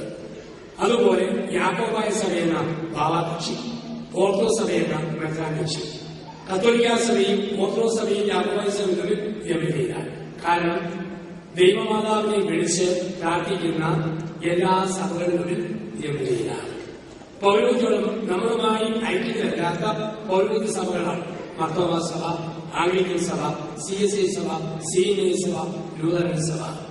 അവിടെയും പൗരോഹിത്യമുണ്ട്. ഇങ്ങനെ പൗരോഹിത്യവും മേൽപ്പട്ടക്കാരുള്ള സഭയുടെ പ്രത്യേകത വാണ് എടുക്കുന്നവരൊക്കെ വെളിച്ചപ്പാടാക്കാൻ പറ്റിയില്ല. കാരണം വിവരമുള്ളവരെ തലപ്പത്തുണ്ട്. ഞാനിവിടെ കുവൈറ്റ് അല്പം ദൂരെയാണ്, കടലിനിക്കരയാണ്. എനിക്ക് തോന്നുന്നതൊക്കെ പ്രസംഗിക്കാന്ന് വെച്ച് ഞാൻ പ്രസംഗിച്ചു തുടങ്ങിയാൽ അധികം താമസിയാതെ വാർത്ത കാക്കനാട് ഹെഡ് ഓഫീസിൽ എത്തുകയും ഒട്ടും താമസിയാതെ എന്റെ ജ്ഞാനത്തിന്റെ അന്ത്യം ആസന്നമാവുകയും ചെയ്യും. കാരണം വിവരമുള്ളവര് തലപ്പത്തുണ്ട്. വിവരമുള്ളവര് തലപ്പത്തില്ലാത്ത സഭകളുണ്ട്. ഇന്ത്യൻ പെന്തക്കോസ്ത്, യഹോവ സാക്ഷി, പൂർണ്ണ സുവിശേഷം, സിലോൺ പെന്തക്കോസ്ത്, വിടുതൽ സഭ, ബദൽ സഭ, ഒരു ഉദാഹരണ മുഖ്യ രൂപ, നീലം മുഖ്യ രൂപ, യുവാടെ തെളിഞ്ഞു കഴിവരും മുറിച്ചു വെച്ചവര്, മുറിച്ചു മാറ്റിയവര്. നമ്മുടെ നാട്ടിൽ ഇന്നലെ വരെ എരുമപ്പാലും വിറ്റ് മിറ്റിലും കുടിച്ച് നടന്നവൻ ബെന്തിക്കോസ്ത് പാത്ര. രണ്ട് ഓരവടലും ഒരു പരമ്പ് മതി വൈകിപ്പരമ്പിലെ പഞ്ചവാദ സഭകൾക്ക് ഉത്ഭവപ്പെടുത്താൻ. പിന്നീടുള്ള സഭകൾ ഇത് ധാരാളമുണ്ട്. ഇവരൊക്കെ ഒന്നാണ് മാതാവിനെ തിരുവരയെ, മെത്രാമാരെ തിരുവരയെ, സഭയെ തിരിച്ചിരിക്കുക. ഇപ്പൊ രണ്ടു കൂട്ടം സഭകൾ, പൗരോഹിത്യമുള്ള സഭകളും പൗരോഹിത്യം ഇല്ലാത്ത സഭകളും. അപ്പൊ ഇവർക്ക് എന്തും പറയാം. യൂട്യൂബിൽ കണ്ടു കാണും ഒരു അബ്രഹാം ഭാഷ ആവേശം മുതിർത്ത ദേശീയ പതാകയെ കുറിച്ച് ഒറ്റ പ്രസംഗം. പച്ച, പണക്കാരന്റെ പച്ച. കാവി, BJP-കാരന്റെ കാവി. നടുക്കൽ വെള്ളം. വെള്ളയിലാണ് അശോകം. അശോകം എന്ന് പറഞ്ഞാൽ ശോകമില്ലാത്ത അവസ്ഥ, അശോകം. അതെവിടെ വരണം? വെള്ളയെ വരണം. വെള്ളയം വന്നാൽ അശോകം. വെള്ളയായ ബന്ധിക്കോസ കണ്ണുള്ളത്. തൃശൂർ രാമപുരം ജയിലിൽ 90 ദിവസം ബോധപ്പെട്ട് നിന്നപ്പം കാശ്മീർ മനസ്സിലായി ദേശീയവാദയുടെ അർത്ഥം എന്താണ്. ഇതിനുള്ള കൂടുതലുണ്ട്. ഒരു വിവിധ കേരളന്മാര് തോന്നുന്ന പോലെ ബൈബിൾ പറഞ്ഞ് നടക്കും. ഇതാണ് വിപത്തെന്നൊക്കെ പറയുക. അപ്പൊ അങ്ങനെയുള്ളവർ ഇവിടെ വന്ന് തുള്ളുമ്പോൾ നമ്മുടെ ചില ആൾക്കാരും ഇത് കേൾക്കാമെന്ന് കേൾക്കുമ്പോൾ അവിടെയാണ് മനസ്സിലാക്കുക. അപ്പസ്തോലിക പാരമ്പര്യമുള്ള ഒരു സഭാ സമൂഹമുണ്ട്, ഒരു കൂട്ടായ്മയാണ്. അങ്ങനെ ഒരു കൂട്ടായ്മയാണ് സീറോ മലബാർ കൾച്ചറൽ അസോസിയേഷൻ ഇവിടെ കുവൈറ്റിലൊക്കെയുള്ളത്. പിതാക്കന്മാരുടെ അനുവാദത്തോടും ആശീർവാദത്തോടും ആരംഭിച്ച് അതിന്റെ ഒരു സമൂഹത്തിന്റെ പാരമ്പര്യം കളയാതെ കാത്തുസൂക്ഷിക്കാൻ വേണ്ടി നേതൃത്വം നൽകുമ്പോൾ ഇവരൊക്കെ ശ്രദ്ധിക്കുന്നതും ഇങ്ങനെയുള്ള വിവിധമായ സമൂഹത്തിൽ നമ്മുടെ ആൾക്കാർ പോകാതിരിക്കാനും അവരോട് ചേർന്ന് പോകാതിരിക്കാനുള്ള ഒരു പരിശീലനമാണ് ഇങ്ങനെയുള്ള സഹോദരന്മാരിലൂടെ നമുക്ക് ലഭിക്കുക. നമ്മുടെ ലഭിക്കുന്ന വിവിധ സ്ഥലങ്ങളിൽ നമുക്ക് കണ്ടെത്താൻ പറ്റും. അപ്പൊ നമ്മൾ ഇതിനോടൊക്കെ ചേർന്ന് നിൽക്കുക, ഒത്തു നിൽക്കുക, ഒറ്റപ്പെട്ടവരുടെ കൂട്ടത്തിൽ പോകാതെ ഒരുമിച്ചിരിക്കുന്നവരുടെ കൂട്ടത്തിൽ നിന്ന് നമ്മുടേതായ പൈതൃകത്തിൽ പാരമ്പര്യത്തിൽ നമ്മൾ വളരുക. ഇപ്പൊ സൈനിക പാരമ്പര്യം ആദിമസഭയിൽ പത്രോസും യാക്കോബും യോഹന്നാനും പ്രസംഗിച്ചെങ്കിൽ എഴുതിയെങ്കിൽ ഇന്ന് ആ സ്ഥാനത്ത് ഫ്രാൻസിസ് മാർപ്പാപ്പയും ആലഞ്ചേരി പിതാവും സിറിൽമാർ മെർസേഡിസ് പിതാവും സൂസൈപാക്യം പിതാവും കത്തോലിക്ക സഭയുടെ അധ്യക്ഷന്മാരെ നിൽക്കുന്നു. പുത്രപരിശയ തോമസ് ബാബ, ദേവരോധ കത്തോലിക്ക ബാബ, ഇവരിലൂടെ യാക്കോബായ ഓർത്തഡോക്സ് സഭയിൽ പത്രോസിന്റെയും യാക്കോബിന്റെയും പാരമ്പര്യം കൈമാറ്റം ചെയ്യപ്പെടുന്നു. നമ്മൾ ആ സഭയോടും പട്ടക്കാരോടും മേൽപ്പട്ടക്കാരോടും ഏത് സഭയിൽ അംഗങ്ങളാണോ അതുകൊണ്ട് നമ്മൾ ചേർന്ന് നിൽക്കുക പൗരോഹിത്യ പാരമ്പര്യത്തില്. ഇതാണ് അപ്പസ്തലന്മാരുടെ പ്രബോധനം എന്ന് പറയുക. മാതാവിനെ പറ്റിയും പരിഹസിക്കുന്ന ലേഖനങ്ങളും ചാനലുകളും വീട്ടിൽ വെക്കരുത്. അങ്ങനെയുള്ള പ്രസിദ്ധീകരണങ്ങൾ നമ്മൾ സബ്സ്ക്രൈബ് ചെയ്യുമ്പോൾ ദൈവമാതാവിനെ മോഹം തൂക്കാൻ എന്റെ പണത്തിന്റെ യോഗയിൽ ഈ ഗ്രൂപ്പുകാർക്ക് നമ്മൾ കൊടുക്കുന്നു. ഓർക്കുക, മാതാവിനെ വണങ്ങാത്ത ഗ്രൂപ്പുമൊത്ത് പ്രാർത്ഥനകൾ നടത്തരുത്. സഭയ്ക്ക് പ്രബോധനമാണ്. ദൈവമാതാവിനെ വണങ്ങാത്ത ഗ്രൂപ്പുമായിട്ട് പ്രാർത്ഥനകൾ നടത്തരുത്. അവർ മോശമായിട്ടല്ല, പക്ഷെ സഭയുടെ കാഴ്ചപ്പാടിന് അത് വിരുദ്ധമാണ്. അമ്മയെ അംഗീകരിക്കുന്ന കൂട്ടായ്മയിലാണ് നമ്മുടെ പ്രാർത്ഥനകളും കൂട്ടായ്മകളും പകരേണ്ടത്. കാരണം യേശു ജനിച്ചപ്പം ആദ്യം കണ്ടത് മാതാവിന്റെ മുഖം. യേശു മരിച്ചപ്പം അവസാനം കണ്ടതും മാതാവിന്റെ മുഖം. ആ ദിവസം കുർബാന അർപ്പിച്ചപ്പോൾ അവരുടെ മുമ്പിൽ ഉത്തിതനായ യേശുവിന് ശേഷം അവരെ നയിക്കാൻ പരിശുദ്ധ അമ്മ. അപ്പസ്തോല പ്രവൃത്തികൾ 1-ാം അധ്യായം 15-ാം വാക്യം. യേശുവിന്റെ അമ്മയായ മറിയം അവരോടുകൂടെ ഉണ്ടായിരുന്നു. ചിലക പറയും കത്തോലിക്കര് മാതാവിനെ ആരാധിക്കും, ഓർത്തഡോക്സ് യാക്കോബക്കാര് മാതാവിനെ ആരാധിക്കുന്നു. അത് മലയാള ഭാഷയുടെ അർത്ഥം മനസ്സിലാക്കാനില്ല. നമ്മൾ ഒരിക്കലും മാതാവിനെ ആരാധിക്കുകയില്ല, മാതാവിനെ വണങ്ങും. ആരാധന പിതാവിനും പുത്രനും പരിശുദ്ധാത്മാവിനും വിശുദ്ധർക്ക് വണക്കം. അതുകൊണ്ട് കൃത്യമായി ചെല്ലുമ്പോൾ നമ്മൾ എങ്ങനെയാ ചെയ്യുക? കർത്താവെ അനുഗ്രഹിക്കണമേ, മിശിഹായെ അനുഗ്രഹിക്കണമേ, കർത്താവെ അനുഗ്രഹിക്കണമേ, മാതാവെ അനുഗ്രഹിക്കണമെന്ന് ഒരിക്കലും സഭ പഠിപ്പിക്കുകയല്ല. സഭ പറയും മാതാവെ ഞങ്ങൾക്ക് വേണ്ടി അപേക്ഷിക്കണം എന്ന് പറഞ്ഞാൽ വിശുദ്ധന്റെ കൂട്ടത്തിലെ മൂത്ത ചേച്ചി നസത്തിലെ മറിയമ്മയെ ഞങ്ങൾക്ക് വേണ്ടി അപേക്ഷിക്കണം. ഇളയ അനിയത്തി പതിനാന്റെ അൽഫോൻസാമി, ഏറ്റവും ചെറിയ അനിയത്തി ഒല്ലൂരിലെ യോഗ്യാസയാമെ ഞങ്ങൾക്ക് വേണ്ടി അപേക്ഷിക്കണമേ. വിശുദ്ധർക്ക് വണക്കവും ദൈവത്തിന് ആരാധന. ഒരു കൊച്ചു പെൺകുട്ടി അമ്മയുടെ കൂടെ ധ്യാനിക്കാൻ അസീസി അവളെ മുറി കയറി വന്നപ്പോൾ 6 വയസ്സുകൾ അവർക്ക് നാരങ്ങ മുട്ടായി തിന്നാൻ വേണ്ടി കൊടുത്തു. അവൾ നാരങ്ങ മുട്ടായി കഴിച്ചപ്പോൾ എന്നോട് ചോദിച്ചു, ജോസഫച്ച ഒരു സംശയം ചോദിച്ചാൽ ഉത്തരം പറയാമോ എന്ന് ചോദിക്കേണ്ടി. അവൾ വരും, അച്ഛാ ആകാശമോക്ഷത്തിന്റെ വാത കഴിഞ്ഞു പിന്നെയല്ല. ഞാൻ പറഞ്ഞ അപ്പസ്തലന്മാരും രക്തസാക്ഷികളും ഞാൻ യേശുപിതാവും മാതാവും അല്ല അച്ഛ. ഞാൻ പറഞ്ഞ് മരിച്ചുപോയ ഭൂതികൾ വരുന്ന ഉരുട്ട് കഴിക്കാന്ന് വെച്ചാ വിവരമെനിക്ക് എന്നോട് ചോദിക്കുന്നു. ഞാൻ പറയാം, നീ പറയട്ടെ. അവളോട് അച്ഛാ ആകാശമോക്ഷത്തിന്റെ വാത കഴിഞ്ഞാൽ പിന്നെ ഉഷകാല നക്ഷത്രത്തിന്റെ അവർ യുദ്ധനെയാണ് കാണുന്നത്. അപ്പൊ പരിശുദ്ധ അമ്മയ്ക്ക് നമ്മൾ സ്ഥാനം കൊടുക്കുന്നു. യേശു കഴിഞ്ഞാൽ അമ്മയെ വണങ്ങും, അമ്മയ്ക്ക് നമ്മൾ സ്ഥാനം കൊടുക്കുന്നു. അതുപോലെ തന്നെ ആ വിശുദ്ധന്മാർക്ക് നമ്മൾ സ്ഥാനം കൊടുക്കുന്നു. ഓരോ വിശുദ്ധരും ഈശോമിശിഹായുടെ സുവിശേഷം ജീവിക്കാൻ പഠിക്കുമെന്ന് പഠിപ്പിച്ചവരാണ് വിശുദ്ധാത്മാക്കൾ. ഉദാഹരണം, എന്നോട് നിങ്ങൾ പറയാം, അച്ഛാ ഈ ഒരു കാര്യത്തിന് വേണ്ടി പ്രാർത്ഥിക്കണം, നിങ്ങളുടെ കാര്യം പ്രാർത്ഥിക്കണം. അപ്പൊ നിങ്ങൾ ഞാൻ മരിച്ചു കഴിയും പറയും, ജീവിച്ചപ്പോൾ അച്ഛൻ പ്രാർത്ഥിച്ചപ്പോൾ അച്ഛക്കാരൻ, അതുകൊണ്ട് മരിച്ച അച്ഛ സ്വർഗത്തെ ദൈവത്തെ മുഖാമുഖം കാണുമ്പോൾ ഞങ്ങൾ ഈശ്വരിച്ച് നിലനിന്നിരിക്കുന്നുണ്ടല്ലോ. ഇതാണ് വിശുദ്ധോടുള്ള വണക്കം എന്ന് പറയുക. മരിച്ചുപോയ അപ്പന്റെയും അമ്മയുടെയും ഫോട്ടോയുടെ മുന്നിൽ ഒരു ദിവസം പ്രാർത്ഥിക്കാൻ പറ്റും. സ്വർഗത്തിരിക്കുന്ന അപ്പ അമ്മയെ ഞങ്ങൾക്ക് വേണ്ടി അപേക്ഷിക്കണമേ. ഗാന്ധിയുടെയും നെഹ്റുവിന്റെയും നയനാന്റെയും പടങ്ങൾ പോലെ വിശുദ്ധ പടകൾ ഓർമ്മ വരാൻ വേണ്ടിയില്ല. അവരുടെ മുന്നിൽ നമ്മൾ പറയുക, ഭൂമിയിൽ ജീവിച്ചപ്പോൾ വിശുദ്ധിയോടെ ജീവിച്ച ഞങ്ങൾ സ്വർഗത്തിൽ ഞങ്ങൾക്ക് വേണ്ടി മധ്യസ്ഥം പ്രാർത്ഥിക്കണമേ. ഇതാണ് വിശുദ്ധമുള്ള വണക്കമെന്ന് പറയാം.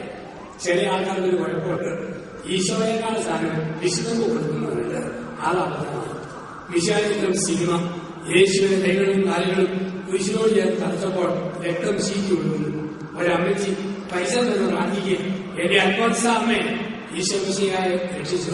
ഇങ്ങനെയും പ്രാർത്ഥിക്കുന്ന ലോകത്തിലാണ് നമ്മൾ ജീവിക്കുക. ചിലര് പള്ളിയിൽ പോകാതെ കുരിശിൽ എന്നെ വിളിക്കാൻ പോകും, വിഗ്രഹാരാധന. ചില അത്താരിനെ നോക്കാതെ മാതാവിനെ തൊട്ടുമുട്ടും, വിശ്വാസത്തിന്റെ അന്തരീക്ഷത്തിനാണ് തൊട്ടുമുട്ടും. അത് വിഗ്രഹാരാധനയാണ്. 1-ാം സ്ഥാനം വിശുദ്ധ കുർബാന, അത് കഴിഞ്ഞ് മാതാവ്, അന്തോണീസ്, വിലാസ ദിവസം. അതാണ് സഭ പഠിപ്പിക്കുക. അൾത്താരിക്ക് 1-ാം സ്ഥാനം, സഹാരിക്ക് 1-ാം സ്ഥാനം, അത് കഴിഞ്ഞേ ഉള്ളൂ വിശുദ്ധ സ്ഥാനം. യോജിച്ച് മനസ്സിൽ വേണം. ചില ആൾക്കാർക്ക് വിശുദ്ധരോടൊക്കെ എന്തുകൊണ്ട് സ്നേഹമാണ്. അരിയുത്തം പള്ളിയിൽ ഗീവർഗീസ് കുഞ്ഞാൾ, തൊട്ടടുത്ത് പൂത്തോർ പള്ളിയിലും ഗീവർഗീസ് കുഞ്ഞാൾ. ഒരു ശേഷം അരിയത്തം പോയി പൂസായിട്ട് പൂത്തോട് കൂടി വന്ന് പറയേ, ഒരുത്തൻ അരിയത്തിന് ഇരുന്ന് ചാർന്ന് അണിന് ഒരുത്തൻ പാമ്പിനായി കിട്ടിക്കൊണ്ടിരിക്കുന്ന ഇരിപ്പിടുന്നില്ലേ. വിശുദ്ധനെ കുറിച്ച് തന്നെയുള്ള ചില കാഴ്ചപ്പാടുകൾ ചില മനുഷ്യരുടെ ജീവിതത്തിൽ ഇങ്ങനെയാണ്. അപ്പം ഈശോയെ ആരാധിക്കും, വിശുദ്ധരെ നമ്മൾ വണങ്ങുന്നു. അപ്പസ്തോലന്മാരുടെ പാരമ്പര്യം, ആ പാരമ്പര്യത്തിൽ അപ്പസ്തോലന്മാര് 4 കാര്യങ്ങളാണ് പഠിപ്പിച്ചത്. എന്തെല്ലാം അപ്പസ്തോലന്മാർ പഠിപ്പിച്ച 4 കാര്യങ്ങൾ? 1 വിശ്വാസം, 2 സുവിശേഷം, 3 ധാർമ്മികത, 4 പാരമ്പര്യം. ഈ 4 കാര്യങ്ങളാണ് അപ്പസ്തോലന്മാർ നമ്മളെ പഠിപ്പിച്ചത്. വിശ്വാസം, സുവിശേഷം, ധാർമ്മികത, പാരമ്പര്യം.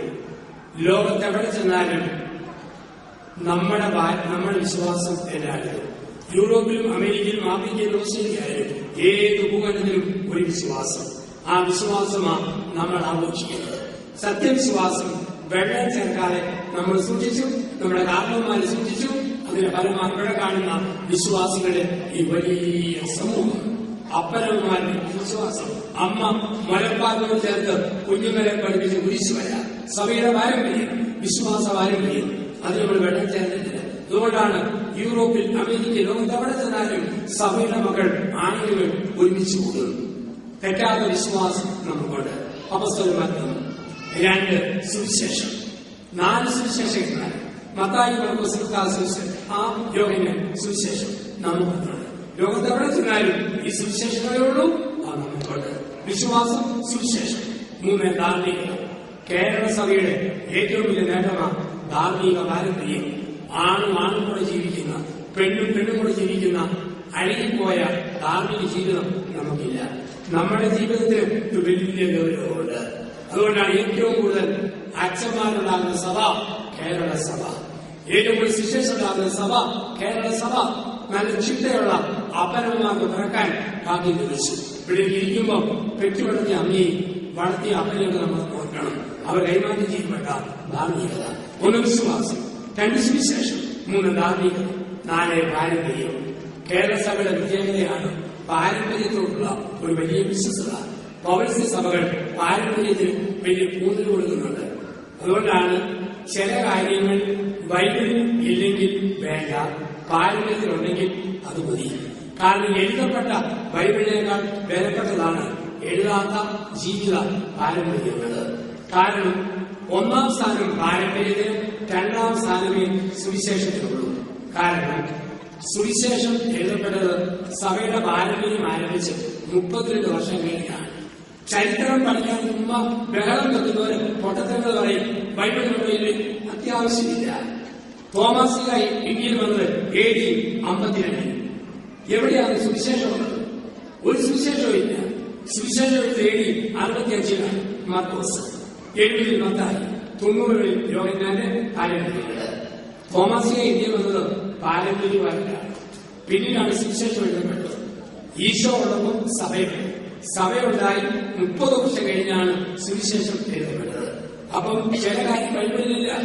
ജീവിച്ച പാരമ്പര്യങ്ങൾ, മാതാവിന്റെ അമലോകവും മാതാവിന്റെ സ്വർഗാരോപണം, വിശുദ്ധമുള്ള വണക്കം, കുമ്പസാരങ്ങളുടെ ഉപദാശം, ഇതൊക്കെ പാരമ്പര്യത്തിലുണ്ട്. ബൈബിളിൽ എഴുതുന്ന കാര്യമില്ല. ബൈബിളിലെ യോഹന്നാൻ 21 പറയുന്നുണ്ട്, യേശു ദൈവപുത്രനാണെന്ന് കാണിക്കാതെ മാത്രമേ എഴുതിയിട്ടുള്ളൂ, ബാക്കിയെല്ലാം നമ്മുടെ പാരമ്പര്യത്തിലുണ്ട്. ഒരു യോഹന്നാനും പറഞ്ഞില്ല ഈശോയായി സ്തുതിയായിരിക്കട്ടെ, അത് പാരമ്പര്യമാണ്. ഒരു ലൂക്കായും പറഞ്ഞില്ല കാരണവന്മാരെ കാണും, അധ്യാപകരെ കാണും, എഴുന്നേക്കാണ്, അത് പാരമ്പര്യമാണ്. എഴുതപ്പെട്ട ബൈബിള് പോലെ എഴുതപ്പെടാത്ത പാരമ്പര്യങ്ങൾക്കും ഒരു പ്രാധാന്യമുണ്ട്. പൊത്തവർത്താനം പറയുമ്പോൾ നമ്മളും പറയണം പാരമ്പര്യത്തിന്റെ കാര്യം.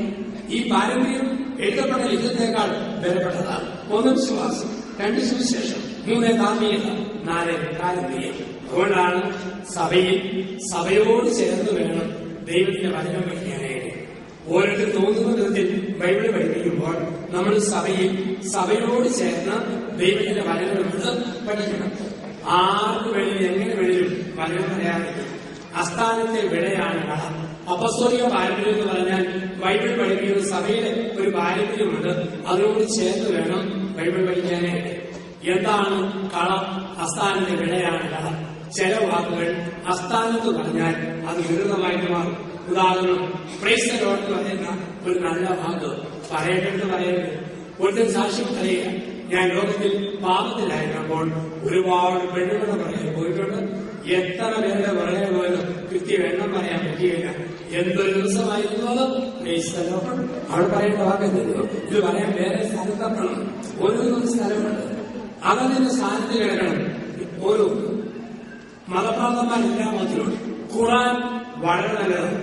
ISI ഭീകരന്മാര് മറ്റുള്ളവരെ കൊല്ലാൻ ആ വിശുദ്ധ ഗ്രന്ഥം ഉപയോഗിക്കും. രാമായണം വളരെ നല്ലതാണ്. ഹൈന്ദവ മതപ്രാന്തന്മാർ ഇന്ത്യയിൽ മറ്റുള്ളവരെ നശിപ്പിക്കാൻ ആ രാമായണം ഉപയോഗിക്കും. ബൈബിൾ വളരെ നല്ലതാണ്. മതപ്രാന്തരായ ബെന്തിക്കോസ് ഗ്രൂപ്പുകളും സ്വകാര്യ വ്യക്തികളും ആ ബൈബിൾ പറഞ്ഞുകൊണ്ട് മറ്റുള്ളവരെ പരിഹസിക്കില്ല. അവിടെയാണ് അസ്ഥാനത്തെ വിള. ചാണകവും കുഴമ്പ് പോലെ കിടക്കുമ്പോൾ കുക്കരെ സാധനം കൂറ്റാൻ പാടും. പക്ഷെ കൂട്ടുമേശയിൽ ചോറിനകത്ത് സോസ് ചാണകം പോലെ വെള്ളം വെച്ചാൽ അത് വൃത്തികേട്ട സാധനമാണ്. നെല്ല് നടുക്ക് ചീര മുളച്ചാൽ ചീരകള, ചീര നടുക്ക് നെല്ല് മുളച്ചാൽ നെല്ല് കള. അസ്ഥാനത്തെ വിളയാണ് കള. ദൈവത്തിന്റെ വചനം അസ്ഥാനത്ത് വെച്ചാൽ അത് ദുരിതമാണ്. ഒരു മനുഷ്യൻ ഒരു വലിയ ധ്യാനത്തിൽ പോയി. ധ്യാനം കൂടി ആവേശത്തിൽ കിട്ടാവുന്ന വൈദ്യവാക്യം മുഴുവൻ കെട്ടിച്ചോടുകൊണ്ടു. അടുക്കളയിൽ മറ്റൊരു പറയും അലസ ഭക്ഷിക്കാതിരിക്കുക, ഭാര്യയെ മുറിക്കരുത്, ഭാര്യമാരെ ഭർത്താക്കന്മാർ വിധേയരായിരിക്കും, കുഞ്ഞുങ്ങളെ പറയും, കുഞ്ഞുങ്ങളെ മാതാപിതാക്കൾ അനുസരിക്കും. അങ്ങനെ കത്തിച്ചൊരു ചെറുപ്പളാണ് 20 വയസ്സുള്ള വേലക്കാരി കട്ടിലിന് മുകളിൽ ആണിടിച്ച് ഒരു വചനം കൂട്ടിയായിരുന്നു. അതനുസരിച്ച് ആ വചനം ഇങ്ങനെയാണ്: മകളെ ഉണർന്നിരിക്കുക, രാത്രി 7 യാമത്തിലും യജമാനൻ നിന്നെ സന്ദർശിക്കുക. അസ്ഥാനത്തെ വിളയാണ് കളയുന്നത്. ഓരോന്നിനും ഒരു സ്ഥാനമുണ്ട്. ഈ സ്ഥാനം കൊണ്ട് കളഞ്ഞാൽ ബൈബിളിൽ ദുരിതമാവും. ചില ഗ്രൂപ്പുകൾ അങ്ങനെ നടത്തുന്നവരുണ്ട്. തലശ്ശേരി അതിരൂപതയിലെ ഒരു കൊറോന വികാരിച്ചതിന്റെ സഹോദരനാണ് ദേവസ്യ മുല്ലക്കര. അയാൾ അച്ഛന്മാരുടെ ഡാൻസ് നടത്തിയയാളാണ്. പക്ഷേ കാശ് പിടിച്ച് തലയിൽ കൈവച്ചപ്പോൾ സുൽത്താൻ ബത്തേരി ബിഷപ്പ് ആദ്യം തിരക്കി, പിന്നെ കേരളസഭ മൊത്തം തിരക്കി ആ മനുഷ്യൻ.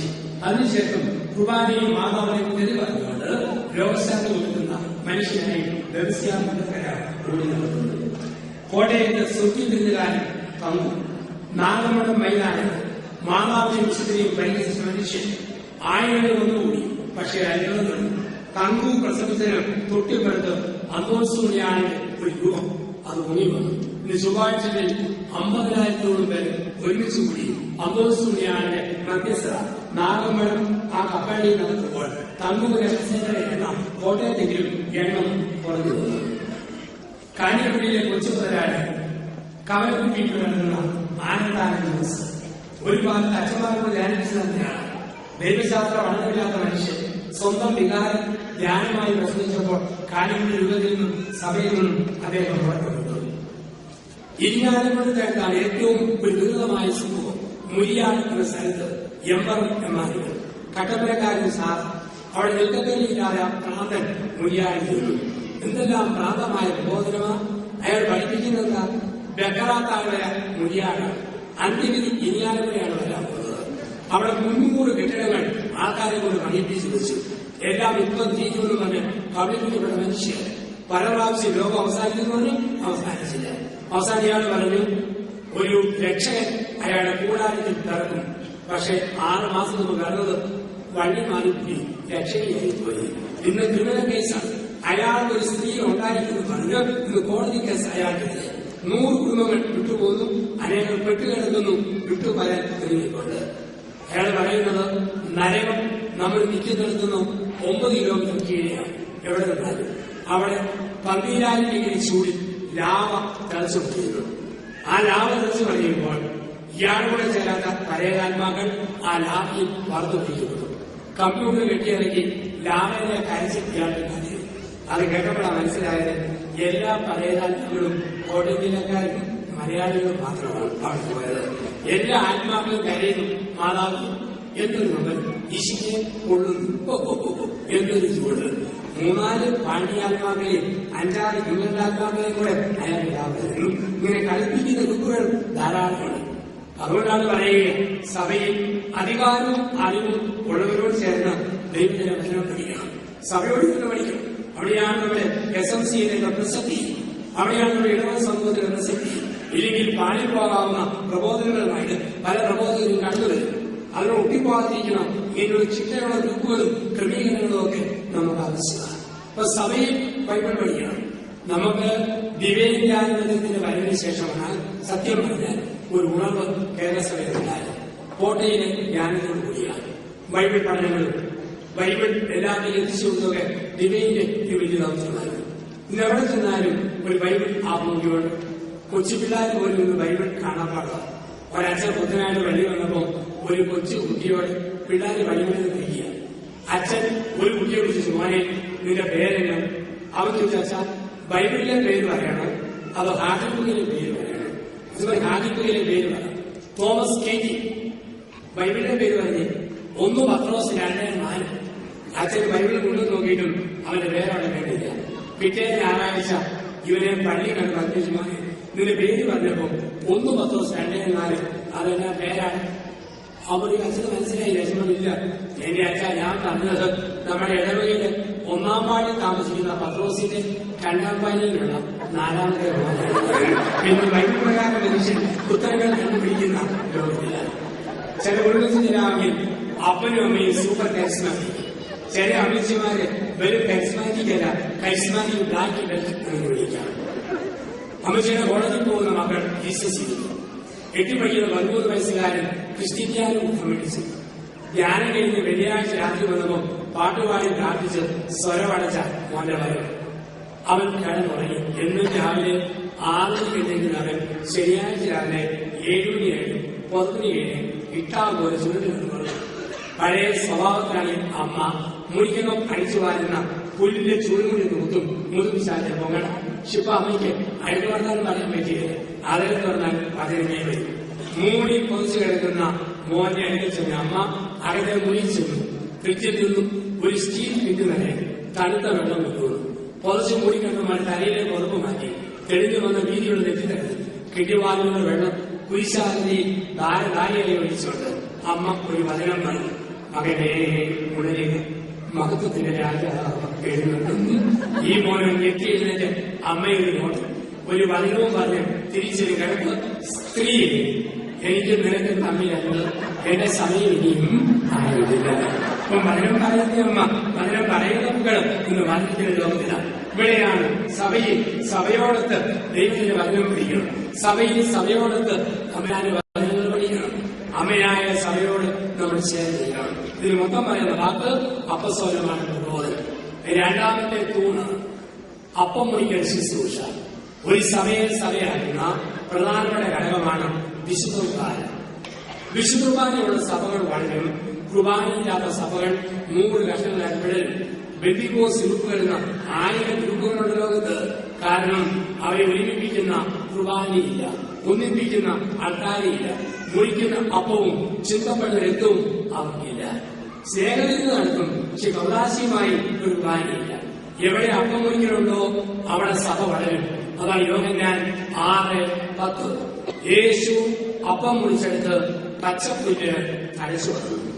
പച്ചപ്പുല്ല് തഴച്ചു പറയുക എന്ന് പറഞ്ഞാൽ എവിടെ കുർബാനയുണ്ടോ അവിടെ സഭ വളരും.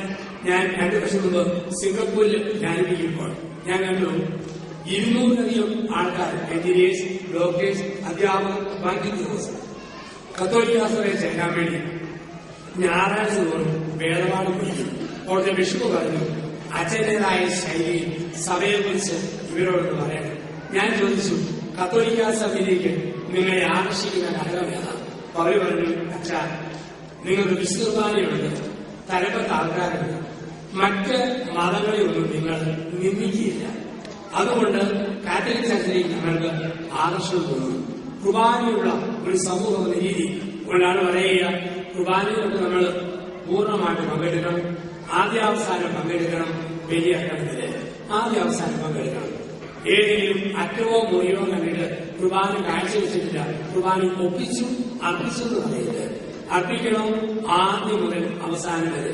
ഇന്ന് ആലഞ്ചേരി പിതാവിന്റെ അടുക്കൽ ഒരു പരാതി വന്നിരിക്കുന്നു. സീറോ മലബാർ സഭയുടെ വകയായിരുന്നു അംഗങ്ങൾ.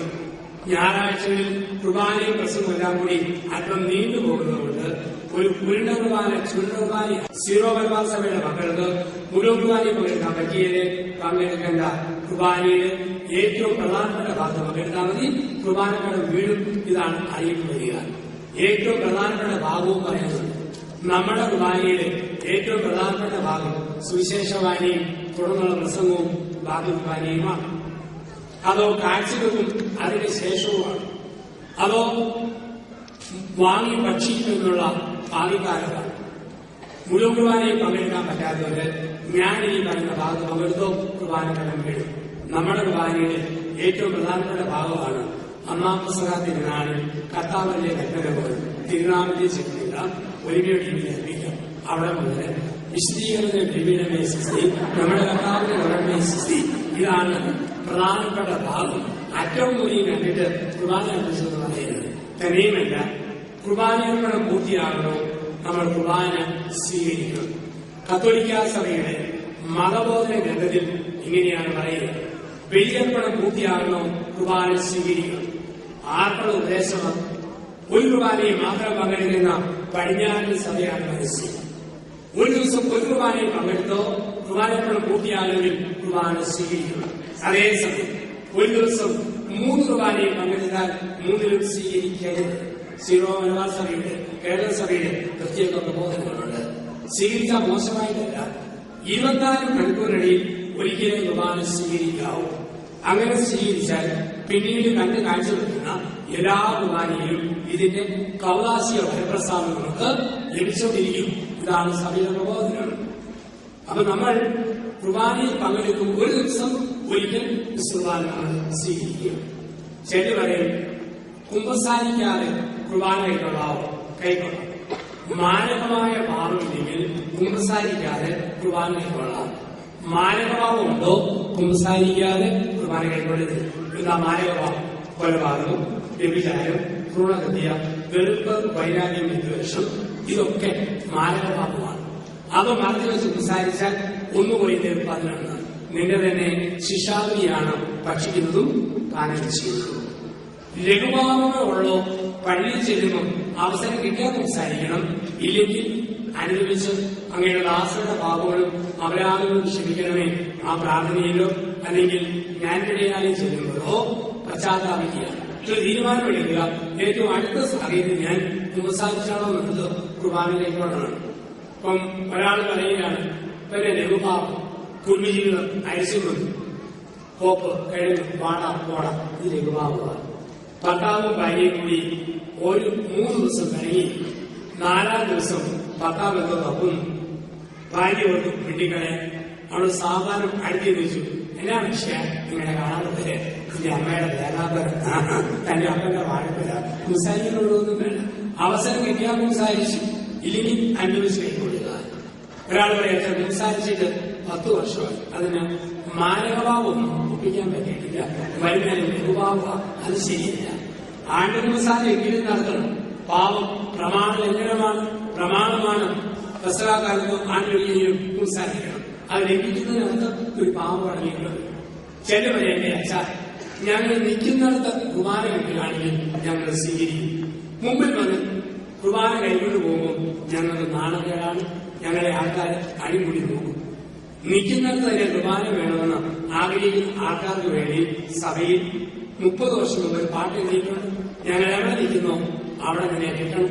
ആ വാക്കാണ് ഞങ്ങൾ എവിടെ വരാൻ പാടാണ്. ഞങ്ങൾ എവിടെ ഇരിക്കുന്നോ അവിടെ തന്നെ. ഒരു ധ്യാനത്തിൽ അതിന്റെ വിജയങ്ങൾ ആയിരങ്ങൾ പങ്കെടുക്കുന്നതല്ല എന്ന് ഞാൻ വിശ്വസിക്കുന്നു.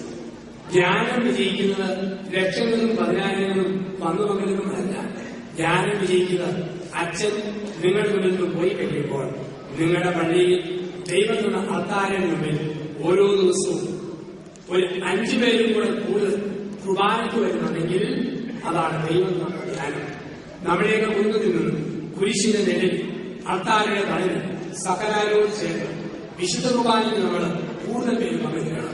ആ 5 കുടുംബത്തിലേക്ക് കൊണ്ടുവരണം. അവിടെയാണ് ഭാഗ്യപ്പെട്ട ജീവിതം എന്ന് പറയുക. 1 അപ്പസ്തോലന്മാരുടെ ബോധനം, 2 അപ്പം വയ്ക്കൽ ശുശ്രൂഷ, 3 പ്രാർത്ഥന. ഒരു സഭയുടെ 3ാമത്തെ നെടുത്തൂണാണ് പ്രാർത്ഥന. കുടുംബ പ്രാർത്ഥനയും വേണം, വ്യക്തിപരമായ പ്രാർത്ഥനയും വേണം. ഭർത്താവും ഭാര്യയും മക്കളും ഒരുമിച്ച് പ്രാർത്ഥിക്കുമ്പോൾ കുടുംബം ഒരുമിച്ച് നിൽക്കുന്നു. പ്രാർത്ഥന ഒരു കൊന്ത പോലെ. കൊന്തമണികളെ കോർത്തിറങ്ങുന്ന ചരണം. കുടുംബ പ്രാർത്ഥനയുടെ ചരണം പൊട്ടിയോ അപ്പന്റെ വഴിക്ക്, അമ്മയുടെ വഴിക്ക്, കുടുംബം പലവഴിക്ക്, ജീവിതം പേരുവഴിക്ക്.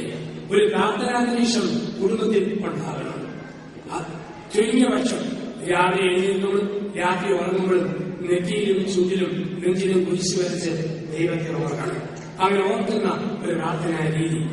ചിലവർ എന്റെ അച്ഛ പ്രാർത്ഥിക്കുമ്പോൾ ഉറക്കം വരും, സാരമില്ല. നേരത്തെ രാവിലെ സൂചിപ്പിച്ചിരുന്നു. ആദ്യത്തെ മാർപ്പാപ്പ എന്തോരം ഉറക്കക്കാരനാണ്, എങ്കിലും കർത്താവ് അംഗീകരിച്ചില്ല. ചില പറയും പ്രാർത്ഥിക്കുമ്പോൾ പരവിചാരം വരും. പരവിചാരം പ്രാർത്ഥനാ വിഷയമാണ്. പ്രാർത്ഥനയുടെ സമയത്ത് എന്തെല്ലാം വിചാരം വന്നാലും അത് പ്രാർത്ഥനാ വിഷയമാണ്. ഉദാഹരണം, കെട്ടിയവനോട് വെള്ളമുള്ള ഭാര്യ മുട്ടുകുത്തി സ്വർഗസ്വനായ പിതാവ് എന്ന് പ്രാർത്ഥിക്കുമ്പോൾ കെട്ടിയവന്റെ എടുത്ത് പരവിചാരം ദൂരപ്പോട്ടെ അന്ന് വേണ്ടി തമ്പുരാൻ പറയും ആദ്യം 10 ഭർത്താവിനോട് ലഭ്യതപ്പെടുക, എന്നിട്ട് പ്രാർത്ഥിക്കുക. ഭാര്യയോട് വെളുപ്പമുള്ളവൻ നന്മ നിറഞ്ഞ മറിയം ചെല്ലുമ്പോൾ ഭാര്യയുടെ മുഖം ആദ്യം ഭാര്യയോട് ലഭ്യതപ്പെടുക, എന്നിട്ട് പ്രാർത്ഥന നടത്തുക. ഒരു പിതാവ് ഇടവക സന്ദർശനം പറഞ്ഞു, മനുഷ്യൻ ബലഹീനമാണ്, പരവിചാരം കൂടാതെ 5 മിനിറ്റ് പോലും പ്രാർത്ഥിക്കാൻ മനുഷ്യന് പറ്റിയത്.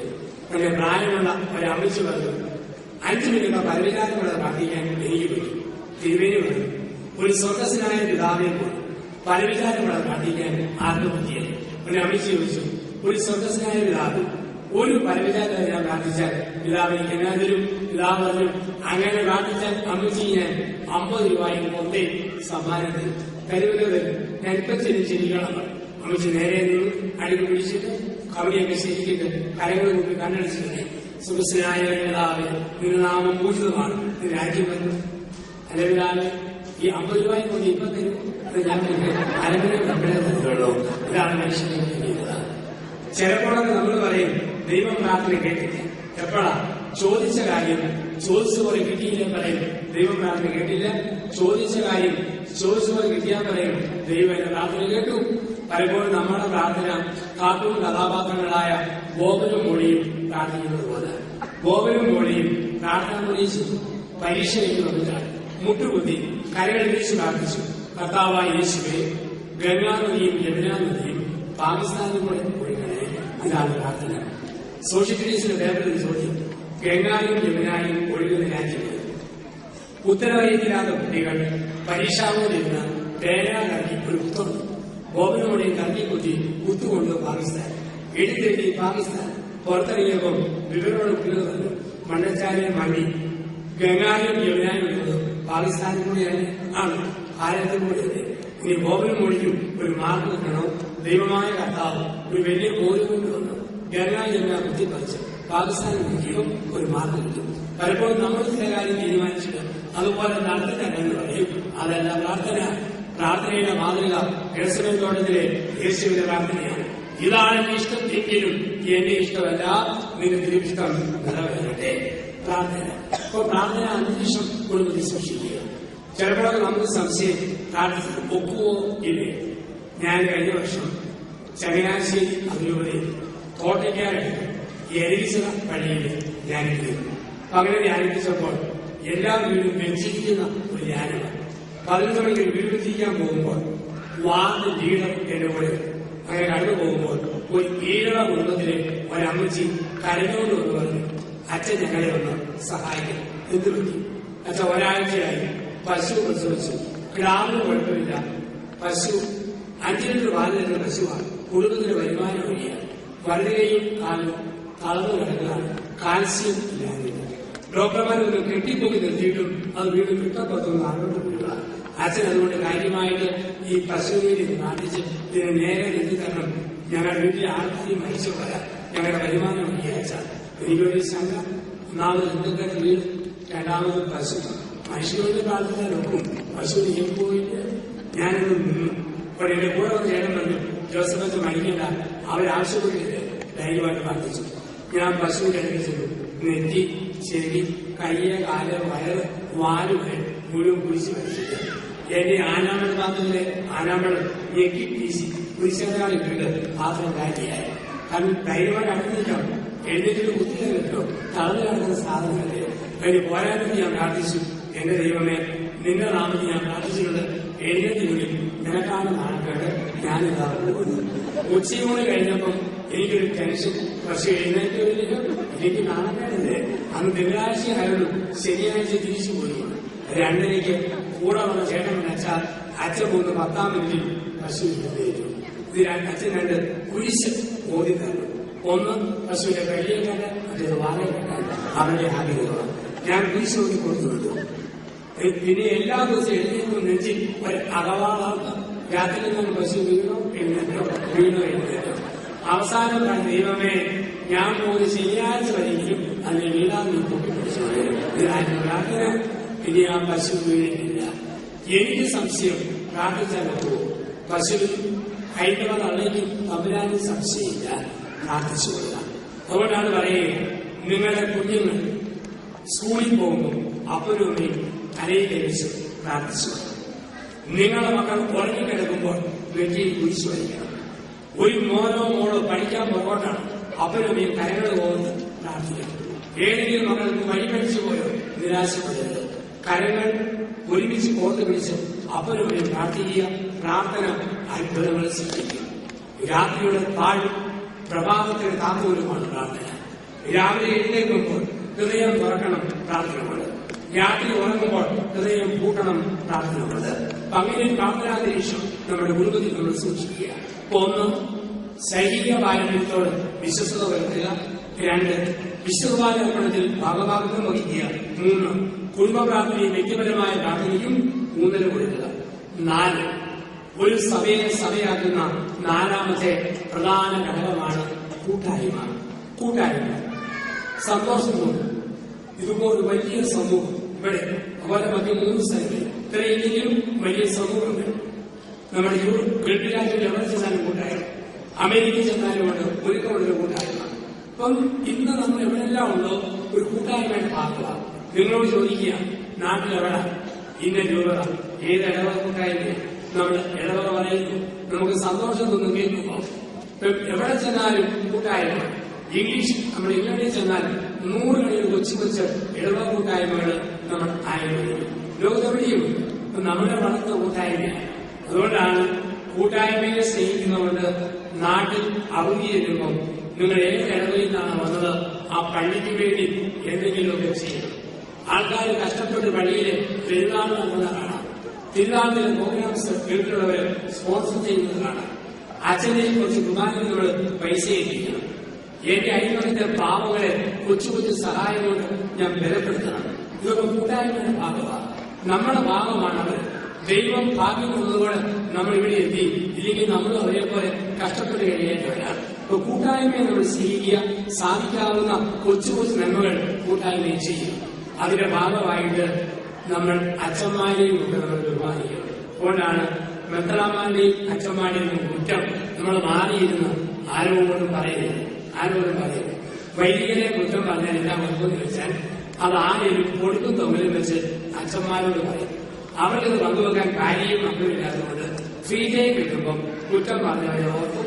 അച്ഛന്മാരുടെ ഫ്രീ ടൈം ഒക്കെ കാഴ്ചത്തിന്റെ സമയത്താണ്. അച്ഛൻ ക്ലാസ്സിൽ പൊക്കി പിടിക്കുമ്പോൾ ആൾക്കാർ പാട്ട് പാടും. അച്ഛൻ ഇങ്ങനെ എന്നാലും അവൾ ഇതുകൂടി ചോദ്യം വർത്താനുണ്ട്. അങ്ങനെ സാരമില്ല, കർത്താവിനെ മിതമായി ശ്രമപ്പെട്ടു. അത് നമുക്ക് നല്ലതല്ല. അച്ഛന്മാർ നമ്മുടെയൊക്കെ നാട്ടിൽ അച്ഛന്മാരെ സ്വന്തം വീട്ടിലെ മക്കളെ പോലെ കാണുക. ഒരാൾ വീട്ടിൽ എന്തെങ്കിലും നല്ല സാധനം ഉണ്ടാക്കിയാൽ അതിന്റെ ഓഹരി പള്ളിയിലെ അച്ഛന്മാർ കൊണ്ടുപോകും. മഠത്തിലെ സിസ്റ്റേഴ്സിനെയും മക്കളെ പോലെ നമ്മൾ നാട്ടിൽ കാണുക. പക്ഷെ നമുക്കറിയാം അവർക്ക് വല്ലതും കൊണ്ടുകൊടുക്കണമെന്ന് വരികയും അംഗസ്ഥ വലുതായാൽ പൂവണികളാക്കി പള്ളിയിലാണെങ്കിൽ 1-2 അച്ഛന്മാരും. എന്റെ വീട് വലിയ ഗോപാലയുടെ സിമിത്തേരി കഴിഞ്ഞ് ആദ്യത്തെ പറമ്പ്. അപ്പൊ വീട്ടിൽ എന്തെങ്കിലും നല്ല സാധനം ഉണ്ടാക്കിയാൽ എന്റെ അമ്മ എന്റെ തമ്മിലും കൊണ്ട കൊടുക്കട അച്ഛൻ. കടച്ചക്ക പൊടിയത് തേങ്ങാപ്പീര, ചേര പൊടിയത് തേങ്ങാപ്പീര, കപ്പ കുഴച്ച് വേവിച്ചത് മത്തിക്കറി, ചക്ക അടിച്ചു വേവിച്ചത് കോഴിക്കറി, വാഴയുടെ വാട്ടിക്കൊടി 3-4 ചക്ക കൊടുക്കും. 1-ാമത്തെ നാട്ടുകോഴി പോലെ മർമ്മപ്രധാനമായ 4 കൊടുക്കും. എരിവും ചൂടോടെ ചാറുകൂടെ ചോദ്യപാത്രത്തിൽ ചങ്ക്, കരള്, കുറകം ഒക്കെ അച്ഛൻ ഞങ്ങൾ പിള്ളേർക്ക് കുത്ത് വെളിയിൽ തുടങ്ങിയ ഉച്ചിഷ്ടമാണ് കൊണ്ടപ്പോഴും പലപ്പോഴും കോഴിക്കറിയും ചക്കക്കുരുവായിട്ട് ഞാൻ പള്ളിയിൽ പോയിട്ടുണ്ട്. ആ ഓട്ടമല്ലേ അച്ഛനാകാനുള്ള എന്റെ ദൈവവിളിയുടെ ആദ്യത്തെ പ്രോത്സാഹനമെന്ന് പലപ്പോഴും ഞാൻ ചിന്തിച്ചിട്ടുണ്ട്. അതുപോലെ ഞാനും കണക്കുകൂടിയിരുന്നു. ഒരു കാലത്ത് അച്ഛനെ എവിടെയെങ്കിലും ഇരിക്കുമ്പോൾ എനിക്കും എന്തെങ്കിലുമൊക്കെ ആരെങ്കിലും കൊണ്ടുതരും. അതായിരുന്നു എന്റെ വിശ്വാസം. അനുഭവിച്ചിട്ടുണ്ട്. ഞാൻ അച്ഛനായി ആദ്യത്തെ 6 വർഷക്കാലം മനോഹരമായ ഇടവകയിൽ തിരുവനന്തപുരം ദൂർത്തുപള്ളിയുടെ കീഴിലുള്ള മണ്ണന്തര എന്ന സ്ഥലത്ത് കപ്പുച്ചന്മാർ നോക്കുന്ന ചങ്ങനാശ്ശേരിയുടെ പള്ളിയാണ് റാണിയിൽ പള്ളി. ഞാൻ അവിടെ ഉള്ള ദിവസങ്ങളിൽ ഏതെങ്കിലും വീട്ടിൽ എന്തെങ്കിലും നല്ല സാധനം ഉണ്ടാക്കിയാൽ അമ്മച്ചിമാര് അതിന് നല്ല രോഗിനി എനിക്ക് കൊണ്ടുതരുമായിരുന്നു. കാരണം എനിക്ക് ദൈവം കൃപ തന്നിട്ടുണ്ട്. ആർക്കെങ്കിലും എന്തെങ്കിലും ഉണ്ടെങ്കിൽ വിദഗ്ധമായിട്ട് മേടിച്ചെടുക്കാനുള്ള വലിയ തുക.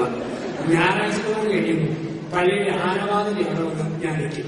8 അമ്മച്ചിമാരെ കാണുമ്പോൾ ഒരമ്മച്ചിയോട് ഇപ്പോ കഴിഞ്ഞ തിങ്കളാഴ്ചയുള്ള പട്ടയത്തിൽ എനിക്ക് ജീരകം തേങ്ങ അതിനനുസരിച്ച് ബാക്കി ചേട്ടന്മാർ ചോദിക്കും ഏതാ അച്ഛൻ കൊണ്ടുപോകുന്നത് വട്ടയപ്പം മറ്റ് പിറ്റേ ആഴ്ച മത്സരിച്ച വട്ടയപ്പം നീണ്ട വട്ടത്തോട് വട്ടമാകും ആൾക്കാർ മത്സരിച്ചുകൊണ്ട് എന്റെ കൂടെയുള്ള അച്ഛൻ എന്നെക്കാൾ വീതിയല്ല 10-15 പെണ്ണുങ്ങളെ കാണുമ്പോൾ ഈസിയില്ലേ ഓ ഇടിയപ്പത്തിനെയും കോഴിക്കിന്റെയും രുചി ഇപ്പോഴും നാട്ടിലൂടെ വെള്ളം എടുത്തുകൊണ്ടിരിക്കുകയാണ് പൈസ ഞാനൊന്നും കൊണ്ടുവന്നില്ല അച്ഛാ നീ അല്ലേ വേറെ ആരാല്ല നീ കൊണ്ടുവരാൻ ഇരിക്കുന്നത് ഇതാണ് രീതി. തിരുവനന്തപുരത്തെ ആശ്രമത്തിന് മുറ്റത്ത് അസീസി പുണ്യവാളിന്റെ ഒരു വലിയ രൂപം വെച്ചിട്ടുണ്ട്. ഞാൻ കണ്ടു അതുകൊണ്ട് കുട്ടിക്കാലത്ത് വളർന്നുള്ള കുട്ടികളിൽ നിന്ന് മുതിർന്നവരായിട്ട് ഈ സമൂഹത്തിൽ ധ്യാനത്തിൽ പങ്കെടുക്കുന്നു. അസീസി പുണ്യവാളിന്റെ വലിയ രൂപം അവിടെ വെച്ചിട്ടുണ്ട്. പുണ്യാളി ഇടത്തെ കയ്യിൽ ഒരു മുഴുത്ത വയറ്, വലത്തെ കയ്യിൽ ഒരു നീണ്ട കോൽ. ഇത്രയും നീണ്ട കോൽ എന്തിനാണ് പുണ്യാളിനെ പിടിച്ചിരിക്കുന്നത്? വെറുതെക്കാർക്ക് അറിയത്തില്ല, ഇടവക്കാർക്കറിയാം. അവരോട് പറഞ്ഞിട്ടുണ്ട്, തിന്നാൻ കൊള്ളാവുന്ന എന്തെങ്കിലും സാധനം കൊണ്ടുവന്നാൽ ഒഴയമ്മനെ കൊണ്ട് ദൈവം കൊണ്ടുപോയത് അത് പുണ്യാളിനെ പോലെ ഞാത്തിയിട്ട് പോകണം. ഇതാണ് നിർദ്ദേശം. ഞങ്ങൾ ധ്യാനത്തിന് രാത്രി 10-നും 11-നും വരുമ്പോൾ പള്ളിയുണ്ടോ ഇല്ലയോ എന്ന് നോക്കിയില്ലെങ്കിൽ പോലും പുണ്യാളിനെ പോലെ പിന്നെ ഞാൻ പ്രതീക്ഷയോടെ പോകും. മിക്കപ്പോഴും എന്തെങ്കിലുമൊക്കെ ഉണ്ട്. ഒരു ദിവസം എന്നോട് വെലീസും മാത്രമേ ഉള്ളൂ. ഞാനവിടെ രാത്രി 10-ന് വെലീസും ടോർച്ചുമായിട്ട് വന്നു. ടോർച്ച് നീട്ടി അടിച്ചു നോക്കിയപ്പോൾ ആ കോഴി ഒരു നീല പ്ലാസ്റ്റിക് കൂടെ തൂങ്ങിക്കിടക്കുന്നു. അച്ഛനൊന്ന് കുശാലയും ഒറ്റയ്ക്ക് വകുപ്പൊത്തു. അച്ഛൻ കൂടെ ഇറങ്ങി താഴെ വെച്ചു. ഒരു നെല്ലിയ ടോർച്ച് എഴുതി കഴിച്ചു നോക്കിയതാ മ്യാവും 2 പൂച്ചക്കുഞ്ഞിനെ ആരോ തൊട്ടിട്ട് പോയതാ. രസകരമായ അനുഭവങ്ങൾ ഉണ്ടായിട്ടുണ്ട്. വൈദികരെയൊക്കെ കുടുംബത്തിന്റെ ഭാഗമായി കാണുന്ന ഒരു കാഴ്ചപ്പാട് നമ്മളിന്ന് വിളിക്കും കൂട്ടായ്മ. ആ കൂട്ടായ്മയിൽ നിന്നാണ് ദൈവവിളികളുമൊക്കെ ഒരുപാട് വളർന്നു വരികയാണ്. അതുപോലെ തന്നെ ഓർക്കുക, നല്ല ദൈവവിളികൾ പ്രോത്സാഹിപ്പിക്കുക. നമ്മൾ വരുമ്പോ കുവൈറ്റിനാരാ സെമിനാരിൽ പോവുക, കുവൈറ്റിനാരാ നാട്ടിൽ പോവുക, അവരിതെല്ലാം കണ്ട് ജീവിക്കുന്ന ലോകം അബദ്ധങ്ങളാണ്. ചിക്കാഗോയിൽ അമേരിക്കയിൽ ജനിച്ചു വന്ന 3 കുഞ്ഞുങ്ങൾ ചിക്കാഗോ ശിവമലബാറുകളിൽ ഇന്ന് വൈദിക വിദ്യാർത്ഥികളാണ്. ഇംഗ്ലണ്ടിൽ 2 പേർ ബ്രഹ്മിംഗ്ഹാം സെമിനാരിയിൽ നമ്മുടെ കുഞ്ഞുങ്ങൾ വൈദിക വിദ്യാർത്ഥികളാണ്. സമഗ്രത നൽകി പറഞ്ഞതല്ല, നമ്മൾ പറഞ്ഞു കൊടുക്കുന്നതിരിക്കും. അച്ഛനാകുന്ന കാര്യം, സിസ്റ്ററാകുന്ന കാര്യം ഇത് നമ്മൾ പറഞ്ഞു കൊടുക്കണം. നല്ല ദൈവവിളികൾ നമ്മൾ പ്രോത്സാഹിപ്പിക്കണം. ചെന്നൈക്ക് ഓർമ്മ പൊട്ടും വീടും ഒക്കെ അച്ഛനാകാൻ വിളിക്കും വീട് കൊടുക്കാൻ. ഒരു പള്ളിയിൽ ധ്യാനിക്കാൻ ചെന്നപ്പോൾ ഒരു കുട്ടി പറഞ്ഞ +2 പഠിക്കുക. അച്ഛനെ പോലെ ബാഗെടുത്ത് തൂക്കി നടക്കുന്ന സഭയിൽ അംഗമാകാൻ എനിക്ക് ആഗ്രഹമാണ്. അപ്പനോട് പറയാം, ഞാൻ പറഞ്ഞ ചേട്ടാ മോൻ ആഗ്രഹമുണ്ട്, ഞങ്ങളോട് പോലെ വിട്ടേക്കാവോ? പിന്നെ അപ്പം പറയാം, എന്റെ അച്ഛ സഭയിൽ കൊടുത്ത വർത്താനം പറയുന്നത് അവരെ എഞ്ചിനീയർ ആക്കാൻ ഞാൻ വളർത്തിക്കൊണ്ട് വരിക. നമ്മൾ പറയുന്നത് ഈ കോഴിപ്പൂവരെ ഈശ്വരനെ കൊല്ലാൻ വളർത്തിക്കൊണ്ട് വരിക എഞ്ചിനീയർ ആകാൻ. 10 പഠിക്കുന്നവനോ അവൻ വീട് നോക്കാൻ വേണം. 8 പഠിക്കുന്ന പോട്ടനെ അച്ഛന് പറ്റിയ വേണം കൊണ്ടുപോകാൻ. ചില കാഴ്ചപ്പാട് ഇങ്ങനെയാണ്. ചിലരുടെ ഓർമ്മ അച്ഛനാകാൻ പോകുന്ന പറഞ്ഞാൽ തിന്നാനും കുടിക്കാനും സുഖിക്കാനും പോവുക. അങ്ങനെ കാണുന്നു. ചില മനുഷ്യരുടെ ചിന്ത അങ്ങനെ. ചിലർ അച്ഛനാകുന്ന പറഞ്ഞാൽ ഉറങ്ങാൻ പോകുക. രാവിലെ 10-ന് വരും. ചില ഫോൺ വിളിച്ചിട്ട് അച്ഛൻ ഉറങ്ങുന്നതാണ് എന്റെ ഉപകരണമാണ് ഈ രാത്രി പറഞ്ഞിട്ട് ചില സങ്കല്പേരിയാണ്. ഒരു മനുഷ്യൻ വെച്ചാൽ എനിക്ക് 3 ആമകൾ, ഓരോരുത്തരും 3 വയസ്സായപ്പോൾ മുതൽ പിന്നീട് 2020 സൂര്യ കുഞ്ഞുനാളിലെ കാണിച്ചുള്ളൂ. മൂത്തവന് 3 വയസ്സായപ്പോൾ മുതൽ പല്ലി അരണ, പാറ്റ, ഓർവ്, ഞണ്ട്, തവ എല്ലാത്തിനെയും തല്ലിക്കൊണ്ട് കയ്യും കാലും വലിച്ചു വലിച്ച് ചങ്ങം മത്തിയായി മേശപ്പുറത്ത് എടുത്തു പോകുമായിരുന്നു. എന്റെ അച്ഛ അവനിന്ന് പ്രശസ്തനായ ഡോക്ടറാണ്. 2ാമത്തെ 4 വർഷകാലം മുതൽ സ്ക്രൂട്ട് തങ്ങളുടെ വരെയുടെ സാക്ഷാപൂട്ട് കൊടുത്തവരായി ബുദ്ധിപ്പെടുത്തുന്നു. അവനിന്ന് സമർത്ഥനായ എഞ്ചിനീയറാണ്. എന്റെ അച്ഛ 3ാമത്തവൻ 3 വയസ്സായപ്പോൾ മുതൽ മുടിഞ്ഞ തീറ്റ ഒടുക്കത്തെ ഉറക്കണം. അവന് അടുത്ത പുറനാപ്പിളി വികാരി വളരെ ഓർമ്മ അച്ഛനാകാൻ പോകുന്ന പറഞ്ഞാൽ തിന്നാനും സ്വീകരിക്കാൻ പോവുക. പൗരോഹിത്യത്തിന്റെ നല്ല വശങ്ങൾ കുഞ്ഞുങ്ങൾക്ക് പറഞ്ഞു കൊടുക്കണം. അപ്പൊ നമ്മള് ആരെങ്കിലും അച്ഛനാകാൻ സഹായിക്കുമ്പോഴും കുടുംബത്തിൽ നിന്ന് അച്ഛനാകാൻ കുഞ്ഞുങ്ങളെ വിടുകയും ചെയ്യുമ്പോൾ കൂട്ടായ്മയുടെ ഭാഗമാണ്. ഒരിക്കലും കണ്ടിട്ടില്ലാത്തവരെ സഹായിക്കുന്നു, നമ്മുടെ കുഞ്ഞുങ്ങളെ പറഞ്ഞു വിടുന്നു. ഇതൊക്കെ കൂട്ടായ്മയുടെ ഭാഗമാണ്. അതിന്റെ ഒരു ഭാഗമായിട്ട് സമ്പത്തുള്ളവര് ഏറ്റവും കുറഞ്ഞവരെ സഹായിക്കണം.